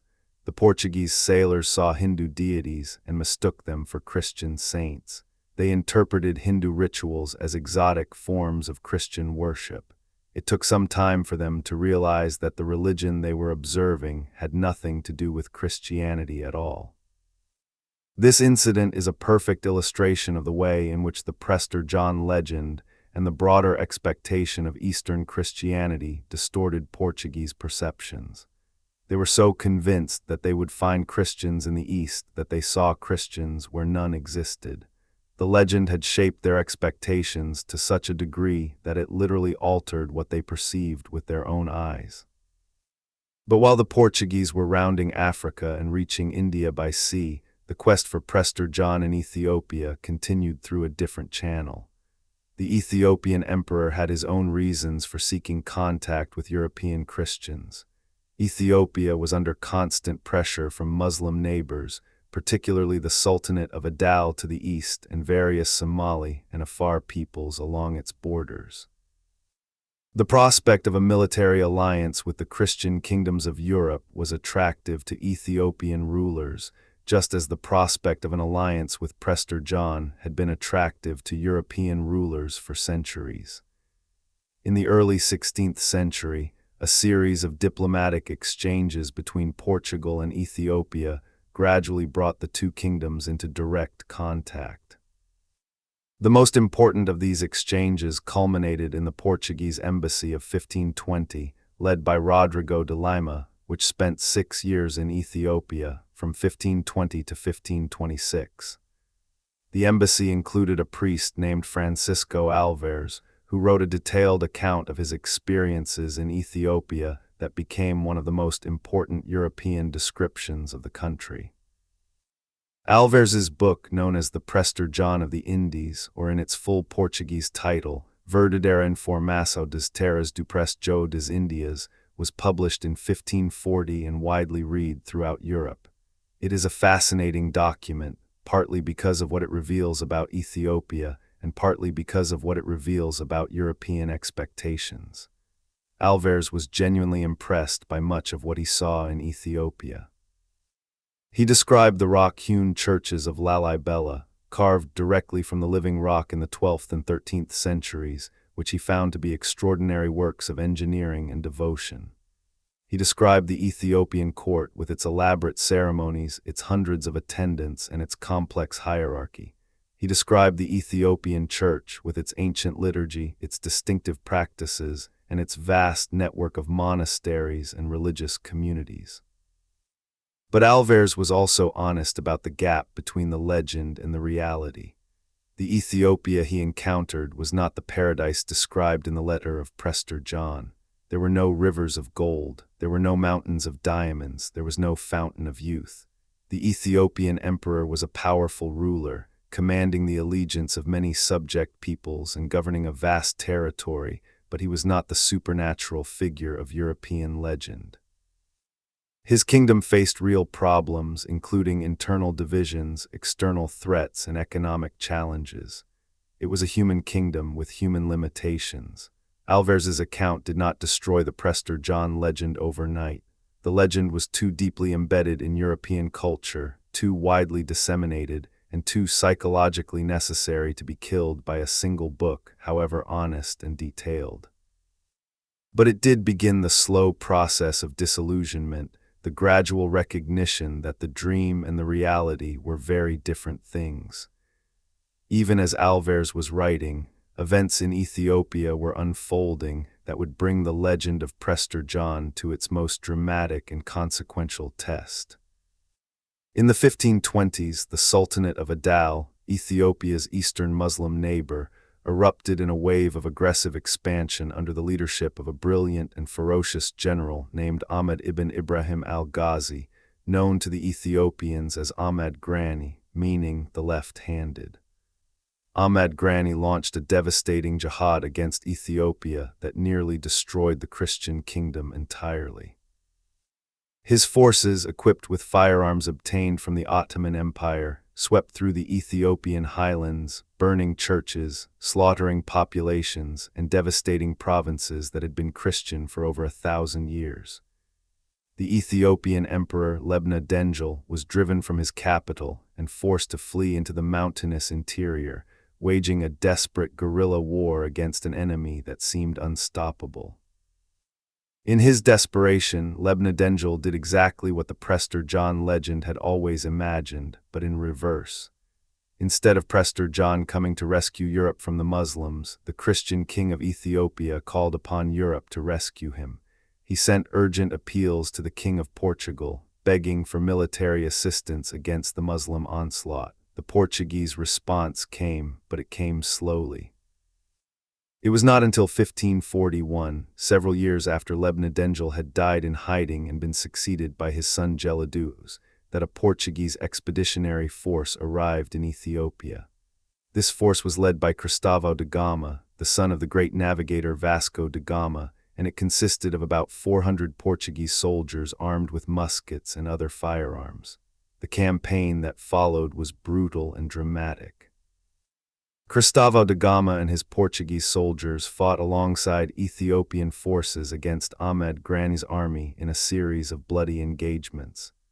In one of these battles in August of 1542, the Portuguese force was defeated, and Cristóvão da Gama himself was captured and executed by Ahmed Grani.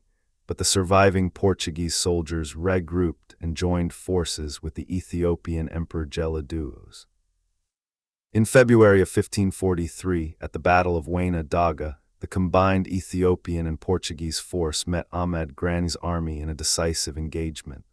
During the battle, Ahmed Grani was shot and killed, possibly by a Portuguese musketeer. With their leader dead, his forces disintegrated, and the Muslim invasion of Ethiopia came to an abrupt end. The Portuguese intervention in Ethiopia was a remarkable moment in the history of the Prester John legend. Here at last was the alliance between European Christians and the Christian kingdom of the East that the legend had promised for 4 centuries. But it was an alliance that bore almost no resemblance to the one that the legend had envisioned. Instead of a mighty Prester John riding westward with vast armies to rescue the Crusaders, it was a small band of Portuguese soldiers sailing eastward to rescue a beleaguered African kingdom from destruction. The power dynamic was completely reversed. The savior had become the saved. This reversal exposed the fundamental falsity at the heart of the Prester John legend. The legend had always imagined a Christian kingdom of the East that was more powerful, more wealthy, and more glorious than any kingdom in Europe. The reality was a Christian kingdom that, while genuine and impressive in many ways, was struggling for survival against enemies it could not defeat alone. The gap between the legend and the reality could not have been wider. And yet, even after this encounter, the legend persisted. It weakened, certainly. It lost much of its urgency and its credibility, but it did not vanish entirely. References to Prester John continued to appear in European literature, maps, and popular culture for decades after the Portuguese embassy and the Ethiopian wars. The name had become so firmly associated with Ethiopia that it was used as a kind of shorthand for the Ethiopian emperor, even by writers who knew perfectly well that the original legend was fictional. Portuguese and other European sources continued to refer to the Ethiopian ruler as the Prester John or the Prest well into the 17th century, much as we might use a nickname that has long outlived its original meaning. But gradually, inevitably, the legend faded.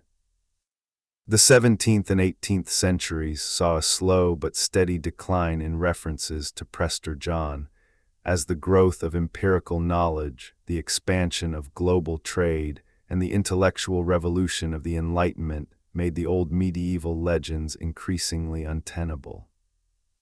By the time the great encyclopedists of the 18th century sat down to catalogue the sum of human knowledge, Prester John had been relegated from a living hope to a historical curiosity, a quaint example of medieval credulity, a footnote in the history of European exploration. But let us not dismiss the legend too quickly. Let us not make the mistake of assuming that because the legend was false, it was therefore unimportant. On the contrary, the legend of Prester John was one of the most consequential fictions in the history of the world. Its influence on the course of human events was profound, far-reaching, and in many ways irreversible. Consider, for a moment, the concrete, measurable impacts of the legend. The search for Prester John was one of the factors that drove the Portuguese exploration of Africa, which in turn led to the opening of the sea route to India, which in turn transformed the global economy and initiated the era of European colonial expansion. The legend motivated diplomatic missions that established the first direct contacts between European and Ethiopian civilizations. It influenced military strategies during the Crusades. It shaped the development of medieval cartography. It contributed to the European intellectual tradition of imagining and describing distant lands, a tradition that would have profound consequences for the way Europeans understood and interacted with the wider world. But the influence of the legend extended far beyond these concrete impacts. The Prester John legend was, at its deepest level, a story about the relationship between knowledge and hope, between reality and imagination, between the world as it is and the world as we wish it to be. And as such, it illuminates fundamental aspects of the human condition that are as relevant today as they were in the 12th century. Let us consider some of these deeper dimensions. First, the legend of Prester John reveals the extraordinary power of narrative to shape perception and behavior. The story of Prester John was, by any objective measure, a fiction. There was no priest-king ruling a paradise in the east. There was no kingdom of unicorns and rivers of gold. There was no fountain of youth. And yet this fiction drove real people to undertake real actions with real consequences. Popes wrote letters, kings dispatched embassies, explorers risked their lives, soldiers fought and died, maps were drawn, strategies were formulated, alliances were sought. All of this was based on a story that was not true. This should give us pause. If a medieval legend could have such a profound impact on the course of events, what about the stories that shape our own world? Every age has its legends, its cherished beliefs, its narratives about how the world works and what lies beyond the horizon. Some of these narratives are true, many are not. But all of them, true and false alike, have the power to shape behavior, to motivate action, to drive exploration, and to transform the world. The story of Prester John reminds us to examine our own narratives critically, to ask ourselves what legends we're living by, and to consider what consequences those legends might have. Second, the legend of Prester John illustrates the human tendency to project our own desires onto the unknown. The medieval Europeans who believed in Prester John were not simply reporting what they had observed. They were imagining what they wanted to find. They wanted a powerful Christian ally, and so they imagined one into existence. They wanted a kingdom where Christianity was triumphant and unchallenged, and so they described such a kingdom in lavish detail. They wanted proof that God was on their side, and so they interpreted every ambiguous report from the East as confirmation of divine support. This tendency to see what we want to see, to interpret ambiguous evidence in the light of our desires rather than our reason, is not a peculiarly medieval failing. It is a universal human trait. We all project our hopes and fears onto the unknown. We all interpret new information through the lens of our existing beliefs. We all have a tendency to seek confirmation where there is only ambiguity.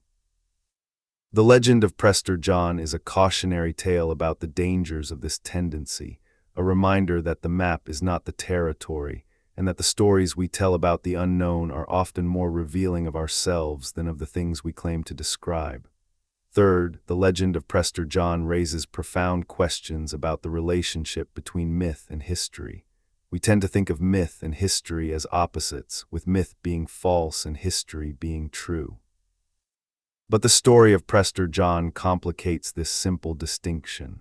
The legend was mythical in the sense that it described things that did not exist, but it was also historical in the sense that it had real effects on real events. It was a myth that made history. It was a fiction that changed the world. This suggests that the boundary between myth and history is not as clear as we might like to believe. The stories that societies tell about themselves, even when those stories are inaccurate or fictional, are themselves historical forces, capable of shaping events as powerfully as any battle or treaty. The legend of Prester John did not just reflect the medieval worldview, it actively shaped it. It did not just describe the world, it helped to create it. Fourth, the legend of Prester John offers a case study in the resilience of cultural myths.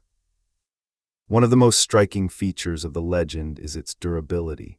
It lasted for nearly 500 years, surviving the fall of the Crusader states, the rise and fall of the Mongol Empire, the Black Death, the Renaissance, and the Age of Exploration. It adapted to new circumstances, relocated from one continent to another, and absorbed new information without ever fundamentally changing its core message. This resilience was not accidental. It was built into the structure of the legend itself. The legend was, in a sense, unfalsifiable. Because Prester John's kingdom was always located just beyond the reach of verification, in regions that were too distant, too dangerous, or too poorly known to be checked, the legend could never be definitively disproved. Every failure to find Prester John could be explained away as a failure of the search rather than a failure of the legend. The kingdom was always just over the next mountain, just across the next river, just beyond the next horizon. This pattern of unfalsifiability is common to many enduring myths and legends. It is the reason why conspiracy theories are so difficult to debunk, why utopian visions are so resistant to evidence, and why some beliefs persist long after the evidence against them has become overwhelming. The legend of Prester John teaches us that the most powerful myths are not the ones that can be proven true, but the ones that can never be proven false. Fifth, and perhaps most importantly, the legend of Prester John illuminates the universal human need for hope. At its core, the legend was not about geography or politics or military strategy. It was about hope. It was about the desperate, primal, irrational hope that somewhere out there, beyond the reach of sight and knowledge, salvation was waiting. The medieval Christians who believed in Prester John were not fools. They were people in crisis, facing enemies they could not defeat, living in a world they could not fully understand, and clinging to a belief that gave them the courage to keep going. This need for hope is not unique to the Middle Ages. It is a fundamental aspect of the human condition. In every age, in every culture, in every crisis, people have looked beyond the horizon and imagined something better. They have told stories about golden ages and promised lands, about heroes who will come to save them and paradises that await them if they can only find the way. The legend of Prester John is one of the most elaborate and consequential expressions of this universal impulse, but it is far from the only one. Now let us step back from these philosophical reflections and return to the historical narrative one final time. Let us trace the very last echoes of the Prester John legend as it faded from the stage of history. By the late 16th century, the legend was in terminal decline. The Portuguese presence in Ethiopia had produced enough reliable information about the real kingdom to make the old fantasies untenable. Jesuit missionaries who worked in Ethiopia in the late 16th and early 17th centuries sent back detailed reports that painted a picture of a kingdom that was fascinating and admirable in many ways, but that was emphatically not the paradise of the Prester John legend. The most important of these missionaries was Pedro Piz, a Spanish Jesuit who arrived in Ethiopia in 1603 and spent the next 19 years there, until his death in 1622. Piz was a remarkable individual, one of the most accomplished European travelers of his era. Before reaching Ethiopia, he had been captured by pirates, sold into slavery, and spent 7 years as a galley slave in Yemen before being ransomed. Once in Ethiopia, he became a close advisor to the Ethiopian Emperor Susanoo, and even succeeded in persuading the emperor to convert from the Ethiopian Orthodox faith to Roman Catholicism, though this conversion was later reversed under Susanoo's successor. Piz wrote a detailed history of Ethiopia that was based on extensive personal observation and on Ethiopian written sources. His account described the country's geography, climate, peoples, customs, religion, and political system with a degree of accuracy and detail that had never before been achieved by a European writer. Piz also claimed to be the first European to have visited the source of the Blue Nile, one of the 2 major tributaries of the Nile River, a claim that is supported by the evidence, though it was later disputed. Piz's work and the work of other Jesuit missionaries in Ethiopia effectively completed the process of replacing legend with knowledge. The Ethiopia they described was a real country with real strengths and real weaknesses, a far cry from the wonderland of the Prester John letter. By the time their reports were widely circulated in Europe, few educated people still believed in the literal truth of the Prester John legend. But the legend left its mark on culture and literature long after it ceased to be taken seriously as a statement of geographical fact. The story of Prester John became a powerful literary motif, a symbol of the allure of the unknown and the power of hope. It appeared in poems, novels, and plays, reimagined and reinterpreted by each new generation of writers. In the 17th century, the great English writer Samuel Johnson wrote a philosophical novel called Rasselas, Prince of Abyssinia, set in an idealized version of Ethiopia that owed much to the Prester John tradition. Johnson's Ethiopia was a land of beauty and plenty, enclosed by mountains and hidden from the world, a paradise that bore a striking resemblance to the kingdom described in the medieval letter. Johnson was too sophisticated to believe in Prester John literally, but the legend clearly influenced his imagination and provided the raw material for his literary creation. In the 19th and 20th centuries, the Prester John legend was revived by adventure writers and novelists who found in it a rich source of romantic and exotic material. The most famous of these was the Scottish writer John Buchan, who published a novel called Prester John in 1910. Buchan's novel, set in South Africa, reimagined the legend as a tale of African uprising and adventure, with a charismatic African leader taking on the mantle of Prester John to inspire his followers. While the novel is marred by the racial attitudes of its era, it demonstrates the continuing power of the legend to inspire storytelling. The legend has also been used by modern scholars as a case study in the history of ideas, the sociology of knowledge, and the psychology of belief. Academic studies of the Prester John phenomenon have explored its origins, its transmission, its adaptation, and its influence with the tools of modern historical and literary analysis. These studies have revealed the legend to be far more complex and far more significant than a simple fairy tale. It was a living, evolving cultural phenomenon that intersected with some of the most important developments in medieval and early modern history. One particularly interesting aspect of the legend that modern scholars have explored is its relationship to the concept of the other in European thought. The Prester John legend was, in many ways, an exercise in imagining the other, the distant, exotic, fundamentally different civilization that existed beyond the borders of the known world. But unlike many European imaginings of the other, which tended to be negative and hostile, depicting distant peoples as monstrous, savage, or threatening, the Prester John legend was largely positive. It imagined a distant other that was not just equal to Europe but superior to it, wealthier, more powerful, more virtuous, and more favored by God. This positive imagining of the other is significant because it suggests that the medieval European worldview was more complex and more nuanced than it is sometimes given credit for. The same civilization that produced virulent anti-Muslim propaganda and launched the Crusades was also capable of imagining a distant Christian kingdom that surpassed its own in every way. The same people who feared and demonized the Muslim other could also fantasize about a Christian other who was everything they wished they could be. The Prester John legend reveals a capacity for admiration, humility, and self-criticism that coexisted with the more familiar medieval attitudes of fear, hostility, and suspicion. The legend also had important implications for the development of European attitudes toward exploration and discovery. The search for Prester John was, in a sense, the prototype for all subsequent European quests for fabulous prizes in distant lands. The pattern established by the Prester John legend, a rumor of wealth and power in a distant, unknown land driving exploration across vast distances, would be repeated again and again in the age of exploration.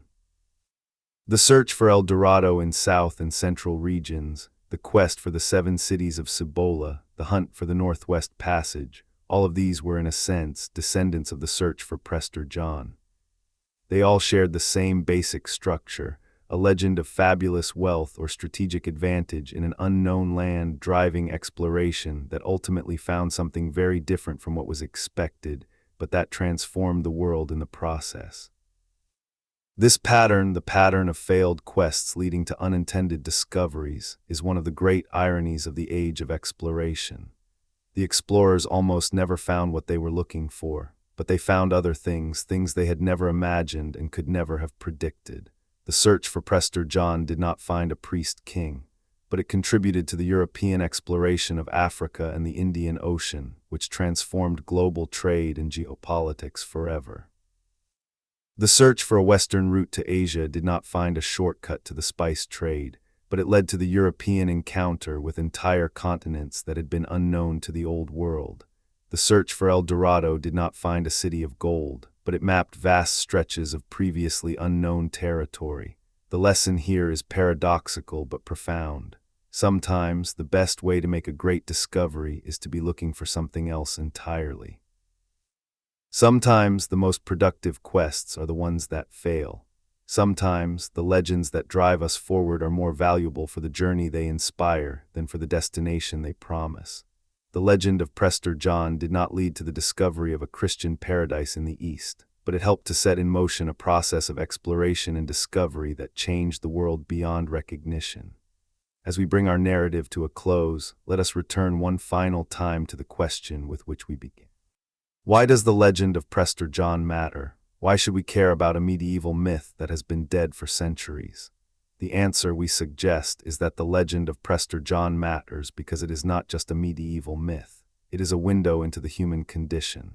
It reveals truths about human nature, about the power of hope, about the relationship between knowledge and imagination, and about the way that stories shape the world, truths that are as relevant today as they were in the 12th century. We live in an age of information, an age when the entire surface of the earth has been mapped, photographed, and catalogued in exhaustive detail. There are no blank spaces on our maps. There are no unknown continents waiting to be discovered. There are no kingdoms of unicorns and rivers of gold hiding just beyond the horizon. And yet we are still telling ourselves stories. We are still imagining other worlds. We are still projecting our hopes and fears onto the unknown. We are still searching for our own Prester Johns, our own miraculous allies, our own perfect kingdoms that exist just beyond the reach of verification. The legend of Prester John reminds us that these stories matter. They shape what we see and how we see it. They drive us to action and determine the direction of our efforts. They can inspire great achievements and terrible mistakes. They can lead us to discoveries we never imagined and blind us to realities we would rather not face. They are, for better and for worse, one of the most powerful forces in human life. The medieval Christians who believed in Prester John were engaged in a fundamentally human activity, the activity of storytelling. They were trying to make sense of a confusing and threatening world by constructing a narrative that gave them hope and direction. The story they constructed was false, but it was also, in its own way, magnificent. It was a story of a perfect kingdom, a righteous king, and a world where good was destined to triumph over evil. It was a story that sustained generations of believers through centuries of hardship and disappointment, and it was a story that, precisely because it was believed, changed the course of history. The kingdom of Prester John was never found because it never existed. But the search for it, the 500-year quest to find a Christian paradise beyond the horizon, was one of the great adventures of the human spirit. It drove men to cross oceans, to traverse continents, to risk everything in pursuit of a dream. It expanded the boundaries of knowledge, even as it demonstrated the limits of imagination. And it left behind a legacy that is written not just in books and manuscripts, but in the very shape of the modern world. Let us also consider what the legend meant to the Ethiopian kingdom itself. For centuries, Ethiopian rulers were puzzled, flattered, and sometimes alarmed by the European insistence on calling them Prester John. The Ethiopian emperors were proud rulers of an ancient and sophisticated civilization, with their own complex traditions of kingship, their own elaborate court ceremonials, and their own rich literary and artistic heritage. Being identified with a European fantasy was, at best, a mixed blessing. It brought attention and diplomatic interest, but it also brought misunderstanding and condescension.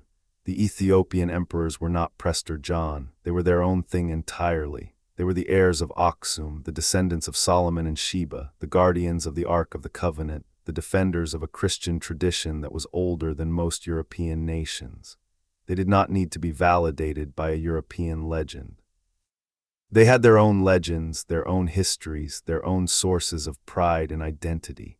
The Prester John label was a European invention, imposed on an African reality, and it inevitably distorted European perceptions of what Ethiopia actually was. This distortion is another important lesson of the Prester John legend.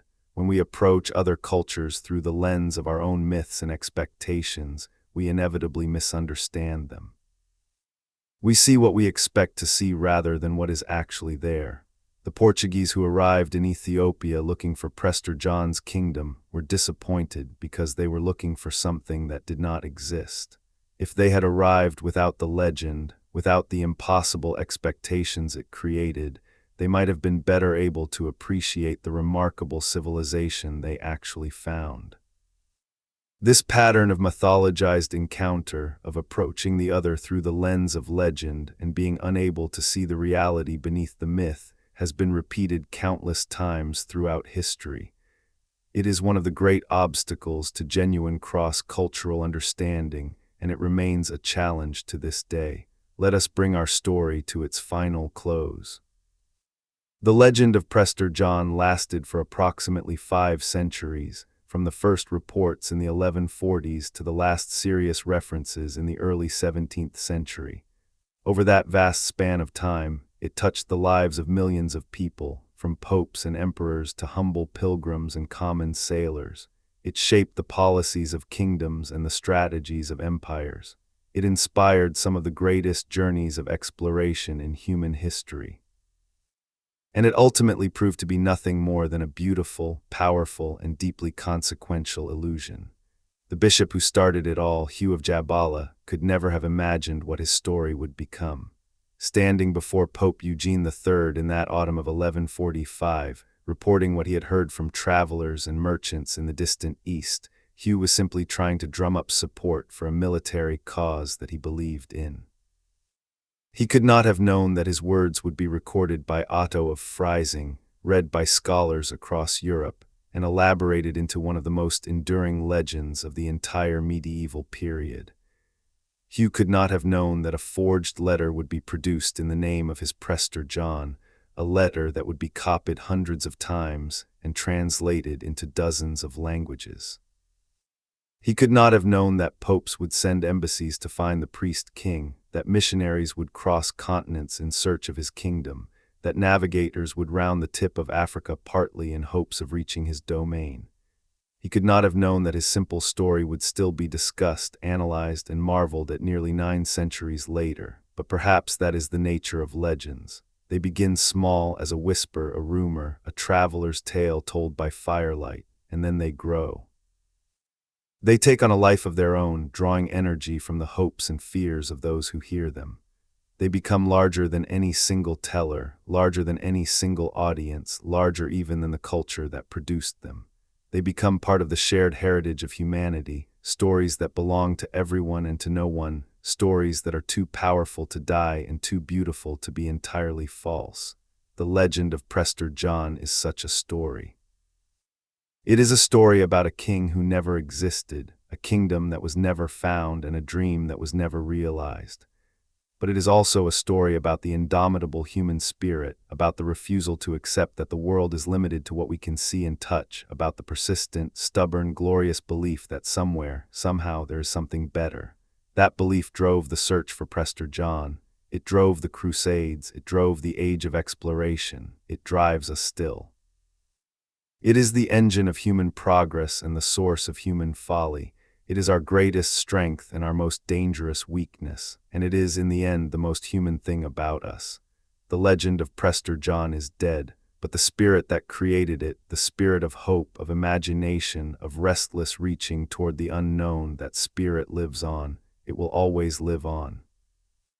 Because as long as there are blank spaces on the map of human knowledge, as long as there are questions without answers and horizons without end, there will be legends. There will be Prester Johns. There will be kingdoms of gold and rivers of diamonds just beyond the next mountain, just across the next sea, just over the next horizon.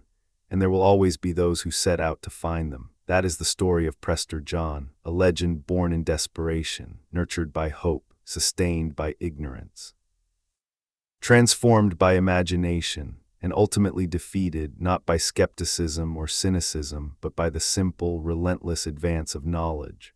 The blank spaces were filled in. The unknown became known. The myths gave way to maps, and the maps gave way to photographs, and the photographs gave way to satellite images, until every inch of the Earth's surface was accounted for, and there was nowhere left for Prester John to hide. But before knowledge won its final victory, the legend had already done its work. It had driven explorers to the ends of the earth. It had opened trade routes that reshaped the global economy. It had brought civilizations into contact that had been ignorant of each other's existence. It had inspired works of literature and art that endure to this day.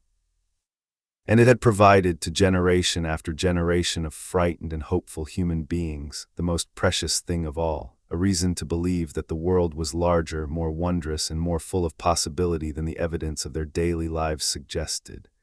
That is the legacy of Prester John. Not a kingdom, not a king, not a river of gold or a mountain of diamonds, but a dream that changed the world, and with that our story comes to an end. From the papal court at Viterbo in 1145 to the Ethiopian highlands in the 17th century, from the forged letter to the Portuguese embassies, from the Crusades to the age of exploration, we have traced the full arc of one of history's most extraordinary legends. We have seen how a single rumor, born from the chaos of the crusading era, grew into a cultural phenomenon of global significance. We have seen how the legend adapted and evolved, migrating from continent to continent and century to century, always staying one step ahead of verification, always retreating just beyond the reach of proof. And we have seen ultimately what the legend meant, not what it said, because what it said was false, but what it meant, what it revealed about the people who believed it, about the world they lived in, and about the deep, abiding human need to believe in something greater than what we know. The legend of Prester John is many things. It is a cautionary tale about the dangers of wishful thinking. It is an inspiring story about the power of hope to drive exploration and discovery. It is a fascinating case study in the transmission and transformation of cultural myths. And it is, above all, a deeply human story, a story about what happens when imagination meets reality, and about the beautiful, terrible, wonderful things that can result from that collision. Remember the bishop and the pope. Remember the letter and the maps. Remember the explorers and the missionaries. Remember the kingdoms found and the kingdoms imagined. And remember, above all, the dream, the 500-year dream of a perfect kingdom just beyond the horizon, a dream that was never fulfilled, but that, in its long and glorious failure, helped to create the world we live in today.